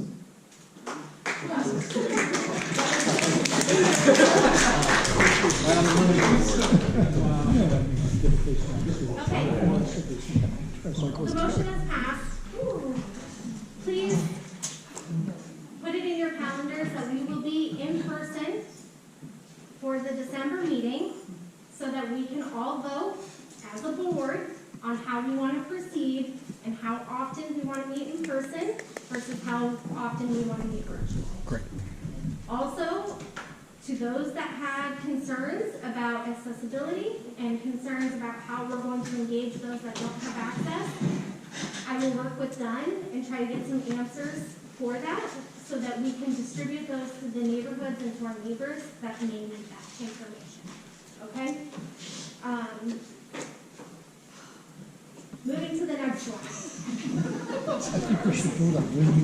Motion to approve the letter to the city attorney to take into consideration the intent of the author of SB 411 and allow 2/3 of seated neighborhood council board members to vote to go virtual. Do I have a second for this motion? Second. Thank you, Valerie and Michael. Okay. Very specifically, let me give some background on this.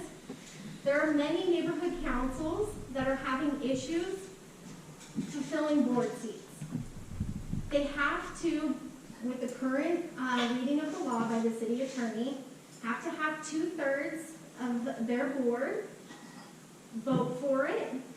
And if they don't have 2/3, let's say, they're a committee or they're a board of 9 and only 4 of them are there, they can't even take up the vote in order for them to go virtual because they don't have the actual 2/3 for them to do that.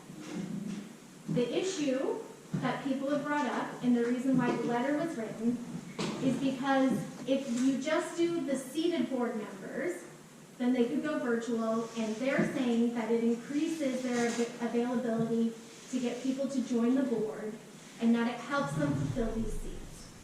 That is why this letter is here. It's to help some of our neighborhood councils that are having issues filling in person people that are willing to participate in person, which is why the letter is here. Is there any public comment?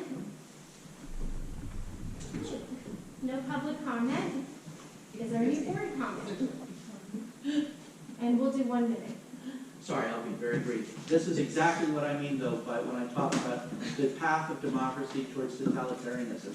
Essentially, when you begin to disenfranchise a population from facing their elected officials, you begin a pattern whereby a group of people within a community are disenfranchised permanently from the decision-making of a community. And that's what the digital divide is, and that's what we endorse when we tell people that it's okay for only the virtual world to meet and for everybody out on the street to be excluded from those meetings. I don't think it's okay. Thank you, Shem. Michael? I wanted to read a statement from Senator Quarantino on this. We received many questions about the 2/3 vote requirement in SB 411 for neighborhood councils to return to virtual meetings. Because some neighborhood councils did not have 2/3 of the seat filled, they'd be unable to return to virtual meetings, even with a 100% vote in support by existing board members, if the interpretation is 2/3 of the maximum possible number of seats on the board. The city is ultimately responsible for implementing these regulations, but neighborhood councils from all over Los Angeles have asked our office what the idea was in Sacramento. The Senator's intent was to provide flexibility to neighborhood councils to meet in the way that best serves their neighborhood and allows for the most people to participate in the process, both on the board and in the community, and that would be to have the 2/3 requirement relate to the number of existing board members. Please let me know. Okay. So, long story short, the Senator's intent was 2/3 of the existing board members, and it is our city attorney that is choosing to interpret it more strictly, making it more difficult for neighborhood councils across the city to adopt this. I encourage you to. Is there anyone else that would like to weigh in on this?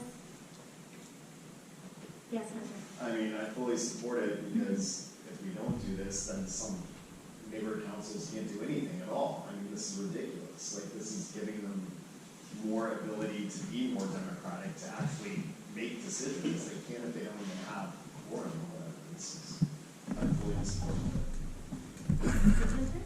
it. Any other comments? Then I will add my comment. My comment on this is exactly, neighborhood councils, we're advisory committees. We're here as the communication between our elected officials and our neighbors. And I think that we need to give neighborhood councils the most latitude that they possibly can have so that they can meet in a way that helps them and helps them in their neighborhood.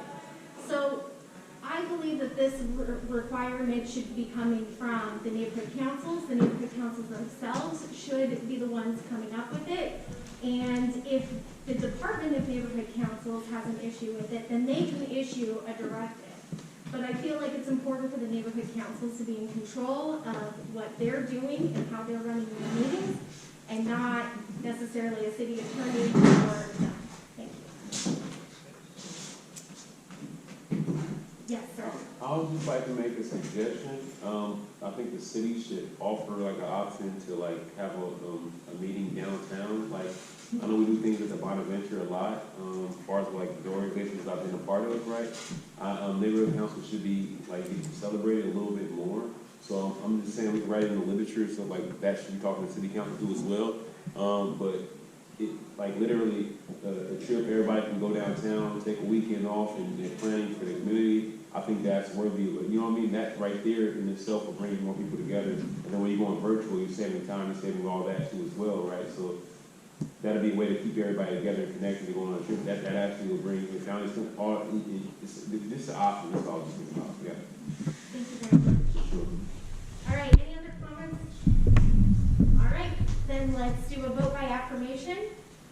If you support sending the letter to the city attorney asking them to take into consideration the intention of the authors of SB 411 and allow 2/3 of the seated neighborhood council board members to vote to go virtual. So again, we're voting on this letter to the city attorney. If you would like to vote no or abstain, please raise your hand at this moment. Shem? Anyone else? Okay. Shem, would you like to vote no? Okay. Shem's the no. All right. The letter passes. Next is policy motions under number 11. We're doing 11A. Discussion and possible action on a draft letter to City Council and Mayor Bass asking for changes to Executive Directive 1. At this point in time, I need to ask if there is anyone that needs to recuse themselves at this point. Yes, Shelby. 11A and 11B I need to recuse from. Okay, thank you for recusing yourself. We will send someone to come get you when we're done. Thank you. Okay. We'll give you an opportunity to get out of the room. Well, with that, I would like to make a motion for discussion and possible action on draft letter to City Council and Mayor Bass asking for changes to Executive Direction 1. Do I have a second? Second. Thank you, Amy, for seconding. Now it is on the floor, and I'm going to turn it over to Chris. so that you can explain it. So this letter, If his camera's going, he's gonna be able to listen to it later, and I don't know if that's actually. Well, he's not one. He's not voting. He's I just know, not but allowed he'll be able to hear the information that he could go It's back and. public comment. It's Public meeting. he's just not allowed to have the say. He's not for that. So, He can know what goes on. Yeah, okay. Okay, Chris?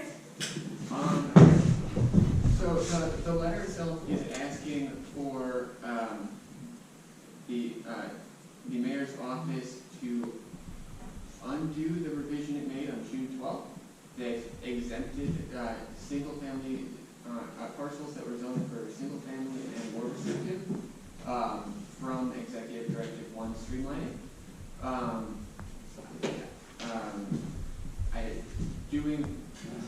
Based on project, prior to this revision from December 12th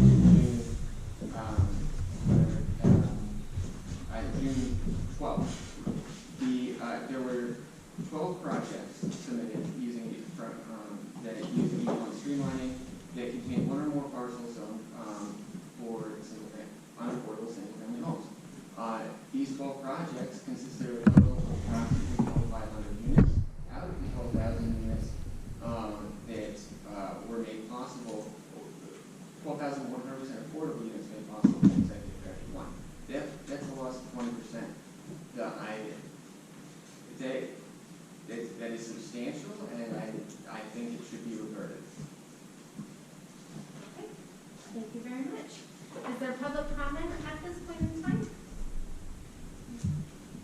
All right, is there board comment at this point? Question. Hunter.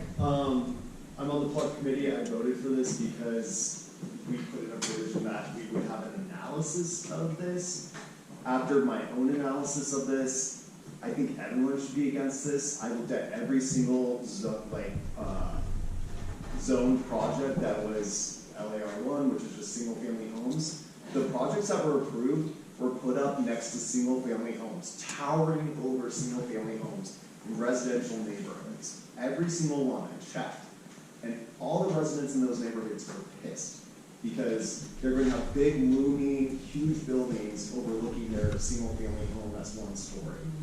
Every single project that had been approved prior to the revision of this. So I encourage every homeowner here that owns a home to vote against this. You can vote against the next item on the agenda, but I mean, think about it. Thank you, Hunter. Brent. To Hunter's point, this is only benefiting developers. There's no provision that allowances make affordable units. So I'm all in favor of a separate letter of recommendation from us for more leniency for people to build ADUs that will be more in line with that. I am in favor of us advocating to the city. Katie Yaroslavsky said one of the biggest problems in this city is that the affordable units that are part of new developments are not going into the right hands of needy people, and then people are getting a hold of them, family, friends, of whatever, and they're staying in those units. We have no enforcement. But this, as it stands, is not helping anyone other than hurting, having a towering apartment looking down into people's backyards at their children or whatever. It's not helping affordable needs in the city. Thank you. Chris and then Cindy. I'd like to clarify, Executive Directive 1 is streamlining for exclusively 100% affordable housing developments. That means every single one of these 12,000 streamlined units is 100% affordable, the majority of which have no subsidy from the city or state. These are private developers developing 100% affordable housing because the streamlining makes it profitable to do so. That's 12,000 homes for families throughout our city that previously could not afford homes. And question to your comment. And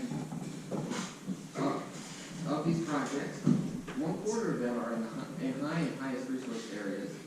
1/3 of them are in moderate resource areas, and 5 are in low resource areas, as identified by the Office of the California State Treasurer. Based on the value of land, that distribution makes sense, and it maps and it maps to the broader distribution of ED1 project. I have a question for that, because that's a very good point for us to all hear. But is there enforcement, and is there a list that makes sure those units are going in the right hands? That's my concern. Yes, there is enforcement. And all of these covenant affordable projects, they have to, in order to get their certificate of occupancy, they have to register with the city and or the county housing department. And all of those units get listed on their affordable housing, their website for affordable housing units. I don't remember the name of that website offhand, but it does exist. There is a registration process. No one is legally allowed to live in these homes if they are not registered properly. Okay, good. Any other comments? All right. Oh, Henry. I'm just going to say I'm in favor because it's more housing, and I think the thing that that comes before this board a lot is homelessness, and we need more housing to house homeless folks. And if this gives us more housing faster, all better. Thank you, Henry. Christina. I want to add to that because I'm kind of learning about this for the first time through all of you, so I appreciate you. But not only do we just need to build instrument housing, we need to build affordable housing. So I know as a homeowner it must kind of suck, but as a renter, kind of is cool. Hunter? Just to clarify, this is just talking about LA R1 zoning, so this is single family zoning. The next letter that we'll be voting on is just to put a ton of affordable housing in general, just not in single family zoning. Right. So this part is just single family zoning. So a big building can go up next to your single family home that only has one story. So if you're okay with that, then vote in favor. All right. Any other comments? Seeing no other hands raised, it's time for a vote. I think we can do a vote by affirmation at this point. So if you are a no on this, please raise your, a no or abstention, sorry. A no or abstention. Okay. So, Andrew, are you a no or an abstention? No. Andrew is a no. Please keep your hands up and we'll call on you. Andrew, you're good. David? Abstain. David is an abstention. Abstain. Matthew? Abstention. Sorry, slow down. So David's abstention, Matthew's abstention. Correct. And then Valerie? No. Okay.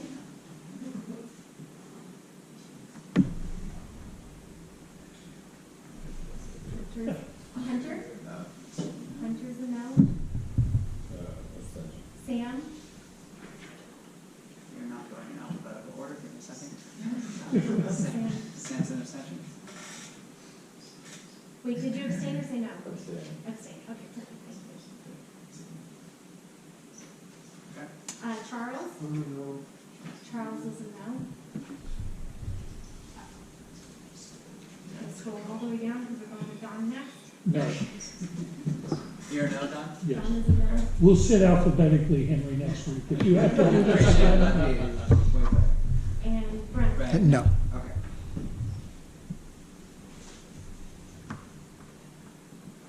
So that's 6 no's, 3 abstentions, 3 yes. Okay, the motion passed. All right, continuing this conversation, but a little bit differently. Excuse me, do you have to look at Shelby? No, he's Recused, yeah.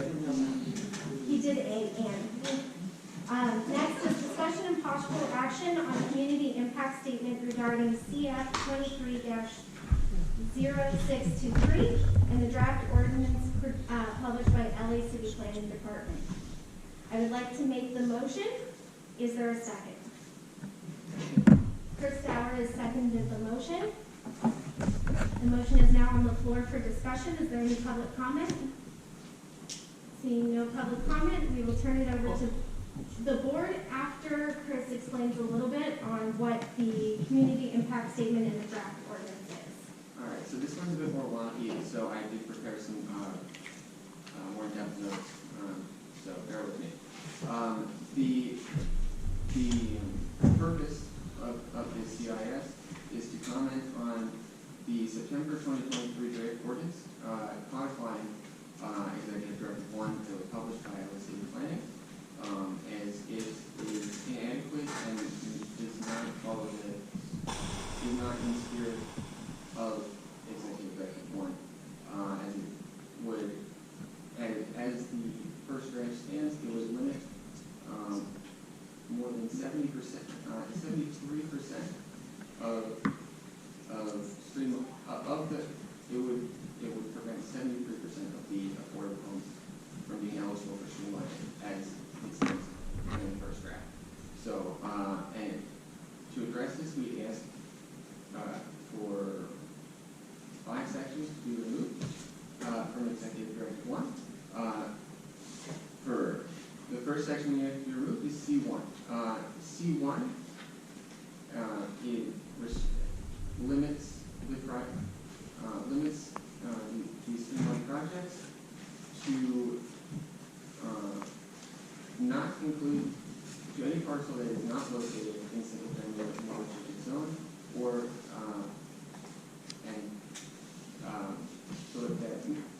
so 2,500 of the approximately 12,000 homes for the units legal to one contain one or more parcels with zoning that is single family or more restricted.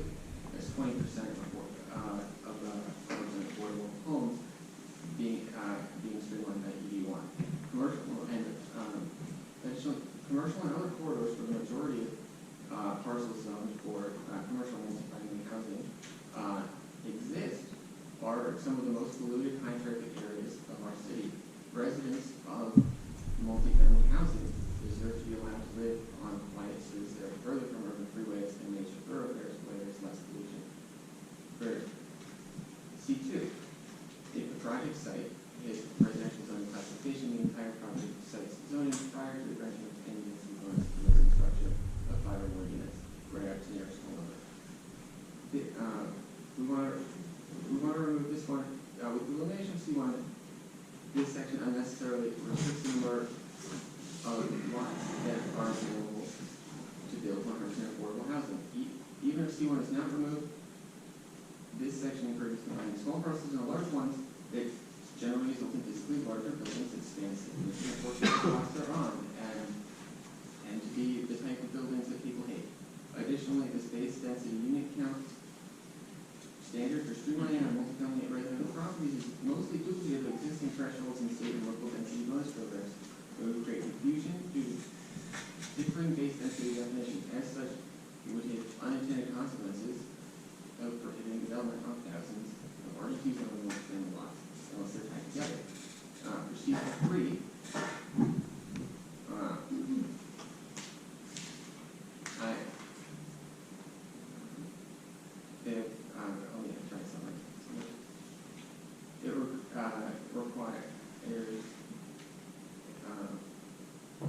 Compliance with objective zoning standards, objective overlaying design of these standards in effect at the time of development. Applications in the subdivision. I believe that this would restrict the base size of new housing and before incentives to be in compliance with overlays such as few conditions which needlessly restrict development more than the underlying zoning, and some of what I covered in C2 ties into that. For C5,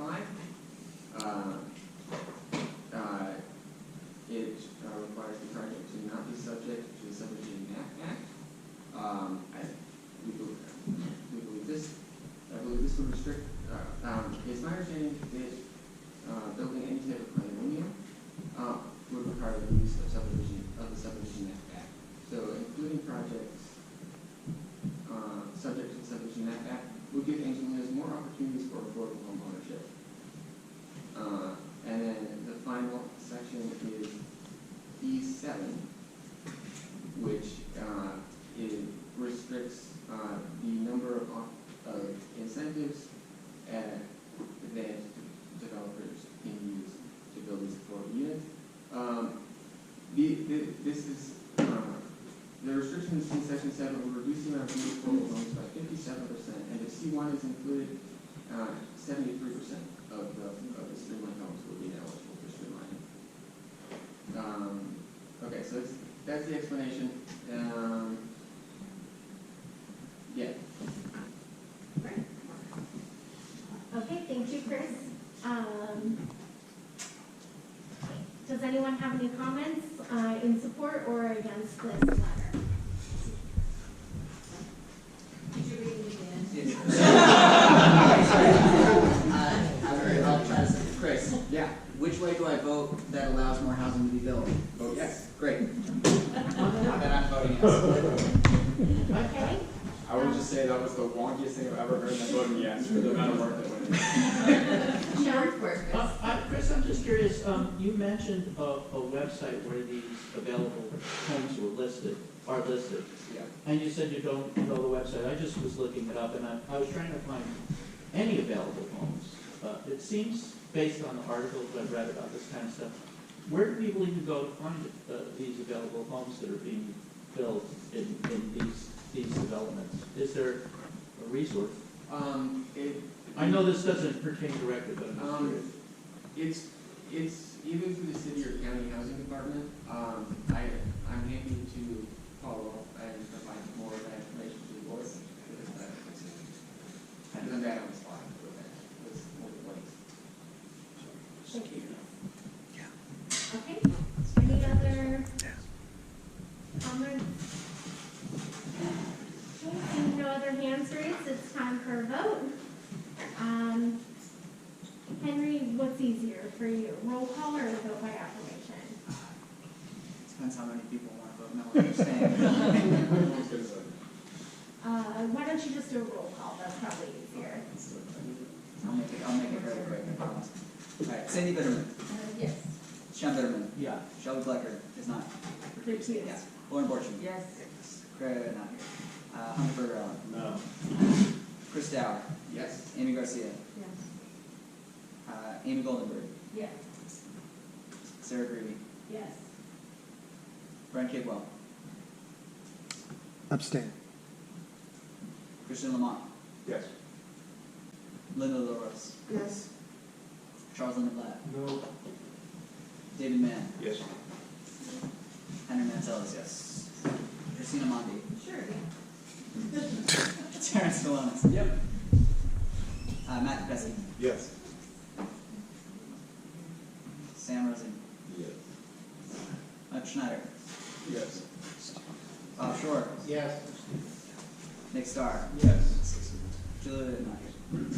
Valerie Washburn. No. Don Whitehead. No. Xavier Zulaga. Yes. And Andrew Herman. Great. Motion passes. All right, Andrew, could you go and get Shelby for us, please? Thank you. All right, well, next on the agenda is number 12, so from wonky housing to budgets. Lots of fun. Definitely less one. All right. So next up is going to be the treasurer's report from Valerie. My mom and dad fell in love with Sun Valley when they bought a condo that my wife and I kept, so we spent a lot of time up there now that I'm a little older. So not a whole lot of excitement on the budget. We do the same thing, obviously. Yeah. We, in our office budget, we have a total of $19,000 budgeted. Yeah, no, it's great. I love that. You're right. Huh? Do you drive? We do. With our dogs, 14 hours. We do it all in one stretch. Plural dogs. Whether or not we end up spending the money that we have budgeted for in-person meeting supplies, and that remains to be seen. We have either $10,000 or $12,000. Is it bad if I leave? Category. Our outreach budget, we've only spent $1,533 out of almost $11,000 budgeted. So, anyone wants to do some outreach, we have a lot of money. Hybrid meetings. And then we have $2,000 budgeted for community improvement projects. Nothing happening with that, but we'll see. And then we have $8,000 budgeted for neighborhood purpose grants, and we are going to consider our first one that would be for, just put that in perspective, 25% of the total we have budgeted. So that's it. If anyone has any questions, always feel free to email me or ask. Could we fix our tent, do you think, with some of the outreach monies? The tent is, Pop-up. Tent, our pop-up is broken. Oh, no. Yeah, I mean, that could probably be filed under administrative expenses or outreach expenses. I mean, I think the banner should be fine, it just, doesn't lift up anymore. Wow, so we'd have to get a new one, basically. Just I think The frame. the whole thing, you can buy the frame. Yeah, no, well, as of now, it looks like we have to. We can get one. Look into that. Yeah. Any other questions or comments? All right. So I'd like to make a motion to approve the October 2023 monthly expenditure report. Do I have a second? Second. Henry is the second. Thank you very much. And this was a financial, so we need to do a roll call. Henry, if you could do the roll call for the vote, please. Okay, Cindy Bitterman. Yes. Shem Bitterman. Yes. Shelby Blacker. Yes. Lauren Borcher. Yes. Hunter Burrell. Yes. Chris Dower. Yes. Amy Garcia. Yes. Amy Goldenberg. Yes. Sarah Creedy. Yes. Brent Kidwell. Yes. Christian Lamont. Yeah. Linda LaRose. Yes. Charles Lindenblatt. Yeah. David Mann. Yes. Henry Mantel, yes. Christina Mondi. Yes. Terrence Malones. Yes. Matthew Pesky. Yes. Sam Rosie. Yes. Michael Schneider. Yes. Bob Shore. Yes. Nick Starr. Yes. Julian, not here. Valerie Washburn. Yes. Don Whitehead. Yes. Xavier Zulaga. Andrew Herman. You can't vote, he hasn't taken from Can't wait. Okay. So is that an abstain or just? That's Ineligible? not Ineligible. Okay, motion passed. All right, motion passes. Thank you very much. All right, next on the agenda is discussion of possible action on spending up to $200 to purchase donuts for our December board meeting since it falls on the 6th night of Hanukkah. Thank you to our Hearts Committee for passing this. Is there any public comment about it? No. Okay. I think it's really an up or down vote on this situation, and I think at this point, let me make the motion to put for the $200 for the donuts on, for our December board meeting. I'd like to make the motion. Do I have a second? I'll second. Thank you, Amy. All right, is there any board discussion? I'm gonna give you 15 seconds. Shouldn't we just buy one donut and expect it to last No, less than a I- night? I'm sorry, I'll try to make this 50 seconds. I do have a problem with this, just in that, like, I don't know how many special events there are, when we're gonna have board meetings, or we're gonna buy special things for everything that comes down the road. If there was something like, hey, we want a budget for snacks for all in-person board meetings, and we're gonna have donuts for this one, that's a different story. I think having, honoring a religious thing leads us down the road of having to honor, or we should be recognizing and honoring every religious thing that happens in their neighborhood during board meeting. Okay, Amy? Every Christian holiday in the world, the city closes. We're having a board meeting on Fifth Night Hanukkah. I just thought it would be festive if we brought jelly donuts. They don't even have to be jelly donuts. And the reason why it's $200, I just wanted to point out, donuts are really expensive. And I went to Bob's because it's local, of course, we want to support a local business. And so that's really going to cover almost, it's going to be a little less than that. But that was, I budgeted that. We don't have board meetings on Christmas. We don't have board meetings on Easter. We don't do that. So why not celebrate, just not even celebrate, just have something festive because it's the holiday season. Okay, thank That's you. why I thought. Shem and then Christian. This is great, I like it, but I heard, maybe it was Shelby saying, or somebody was saying that Diamond Bakery is really struggling. Okay, I'll check in with them too. We haven't worked. And Bob's does pretty good, so I just thought, since it's Hanukkah, it might be good. I don't think they make donuts. They might make rugula. All right, Christian. to Matthew's point, celebrating every holiday is a tall order. But if our board meetings do fall on those holidays, I think it is important for us to extend a culturally competent, welcoming hand. And so I'm going to vote yes for this, and I would also for us to be mindful should our meetings fall on other holidays, religious or otherwise, that impact other cultures and other ethnicities and other folks in this neighborhood. We be mindful and we do some sort of similar extension, whether that's a bakery or some sort of token of appreciation on email. Thank you, Christian. All right. This is a funding motion, so we need to vote, do a roll call vote. And let's go ahead and do this roll call vote. Who here loves donuts? Let's find out. Cindy Berman. Yes.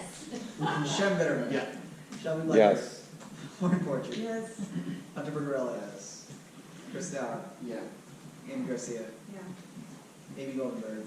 Yeah. Sarah Greavy. Yes. Brent Kidwell. I hope we're almost done because I have a concert to go to, but yes. Christian Lamont. Yes. Linda LaRose. Yes. Charles Lindenblatt. Yes. David Mann. Yes. Henry Mantel. That's me. Yes.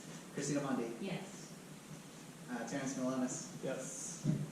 Matt Fesky. That was a no? That was a no. Okay. Jewish and I like donuts. That's what it was. One less donut. Virtual donut. Sam Rosinick. Yes. Michael Schneider. Yes. Bob Shore. No. Nick Starr.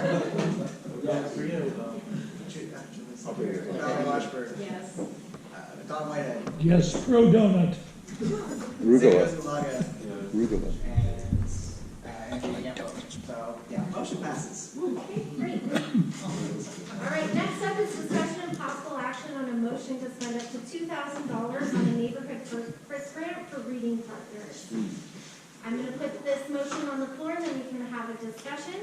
So I would like to make the motion to spend up to $2,000 on the neighborhood purpose grant for reading partners. Do I have a second? Second. Sorry, was that? Okay.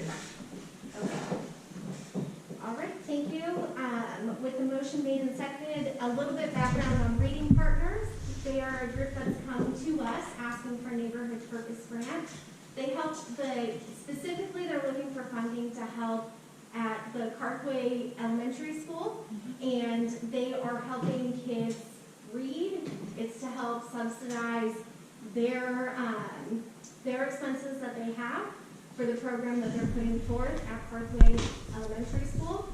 I will say that the application came in and they asked for $5,000, and because that was a huge chunk of the amount that we have for neighborhood purpose grants, we authorized up to $2,000 for them to make space for other neighborhood purpose grants that may come through.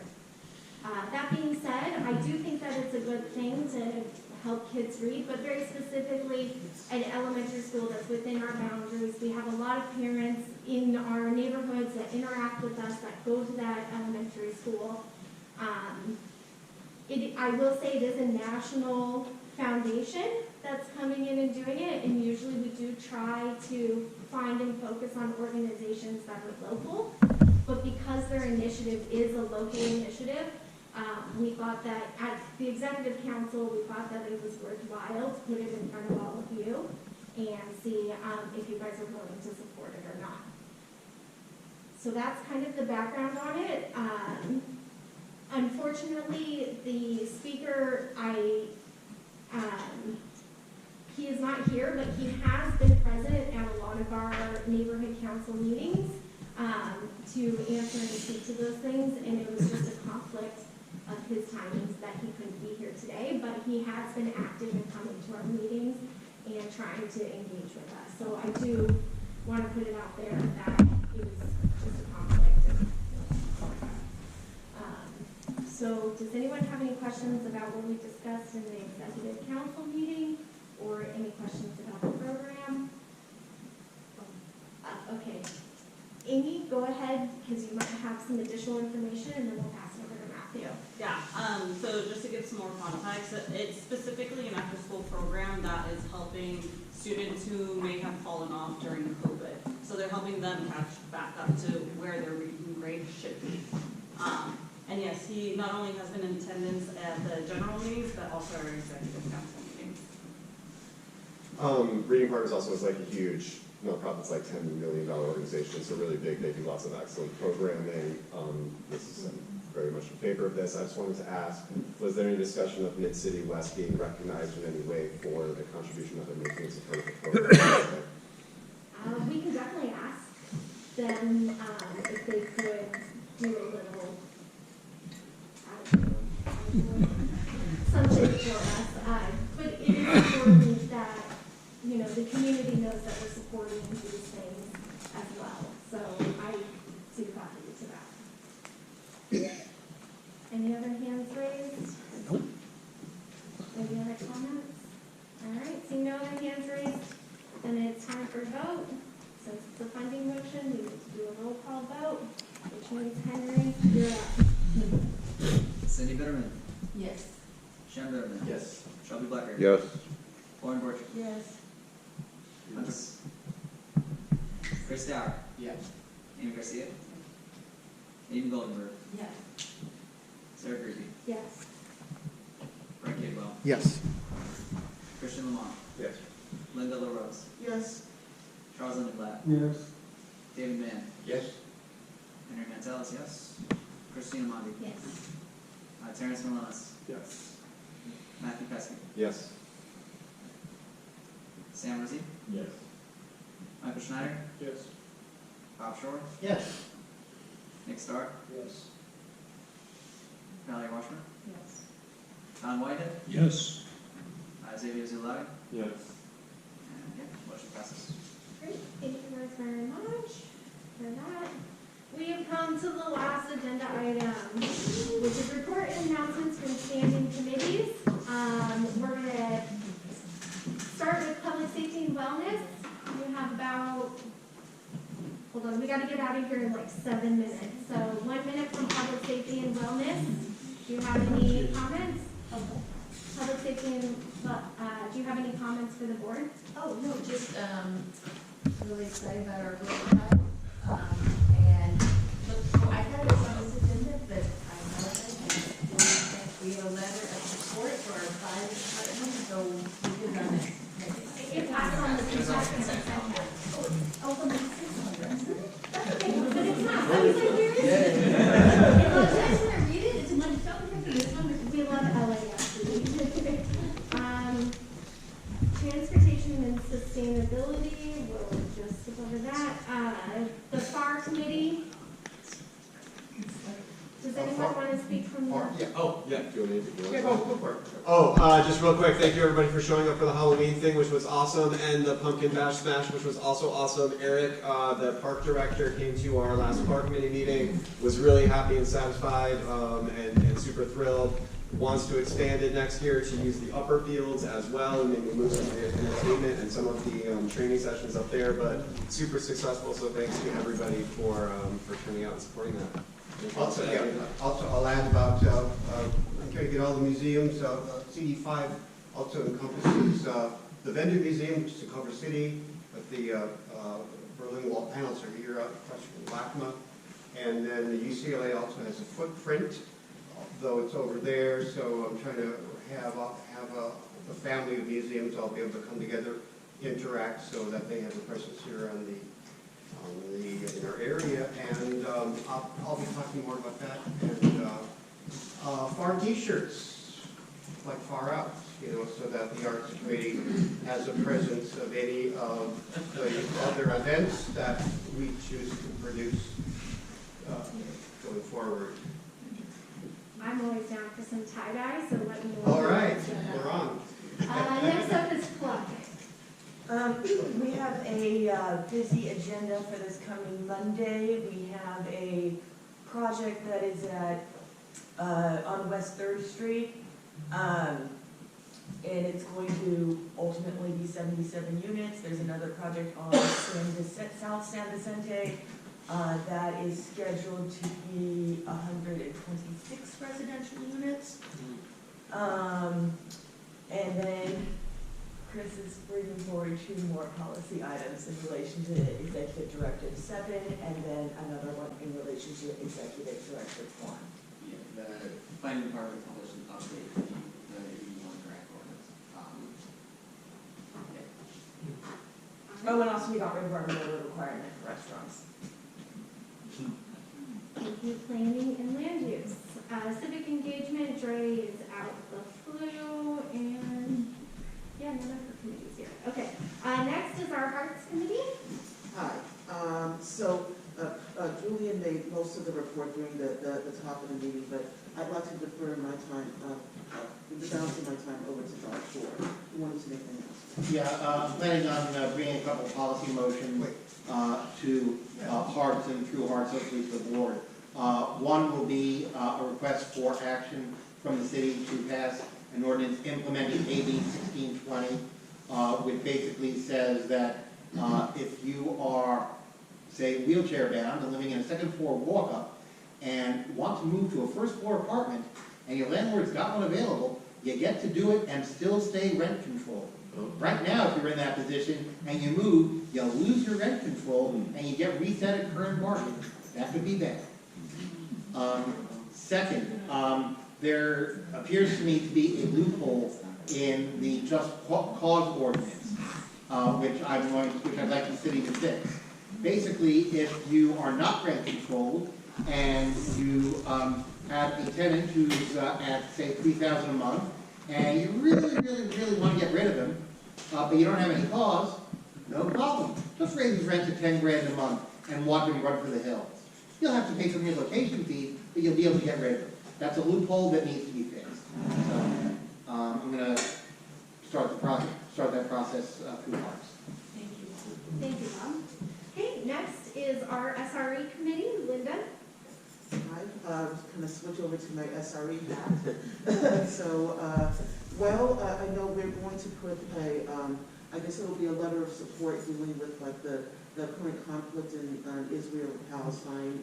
Hopefully not too explosive or controversial, but something that's a little more unified. I don't know.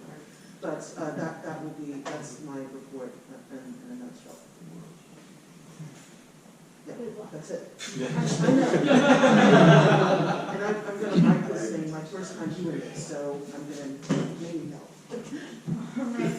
And for the executive committee, I wanted to make sure that everyone was aware when some of our people were at the LAPD event that happened, there was a lot of interaction with our neighbors that spoke Spanish, and it really highlighted the lack of materials that we have in Spanish and other languages, frankly.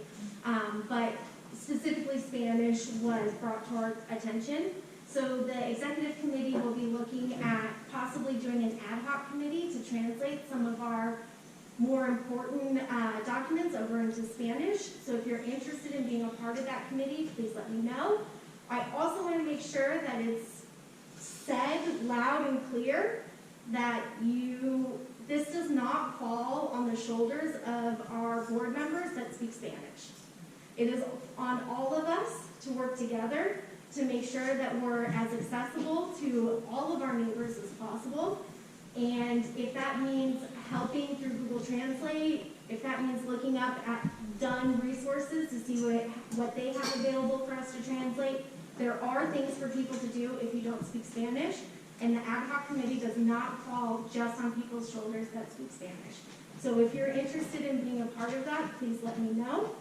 Also, we're looking at doing some additional outreach for people on our social media.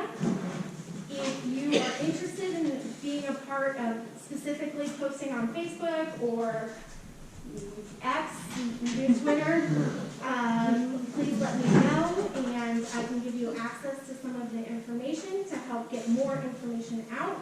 Also, we have ran out of all of our giveaways, which is a great thing. All of our magnets are done. All of our magnets, all of that's done. So the executive committee will be talking about giveaways, so please show up to the executive committee meeting if you have ideas on what we can hand out for those giveaways. In the past, we've done things like the magnets, we've done pens, we've done a lot of like fun things.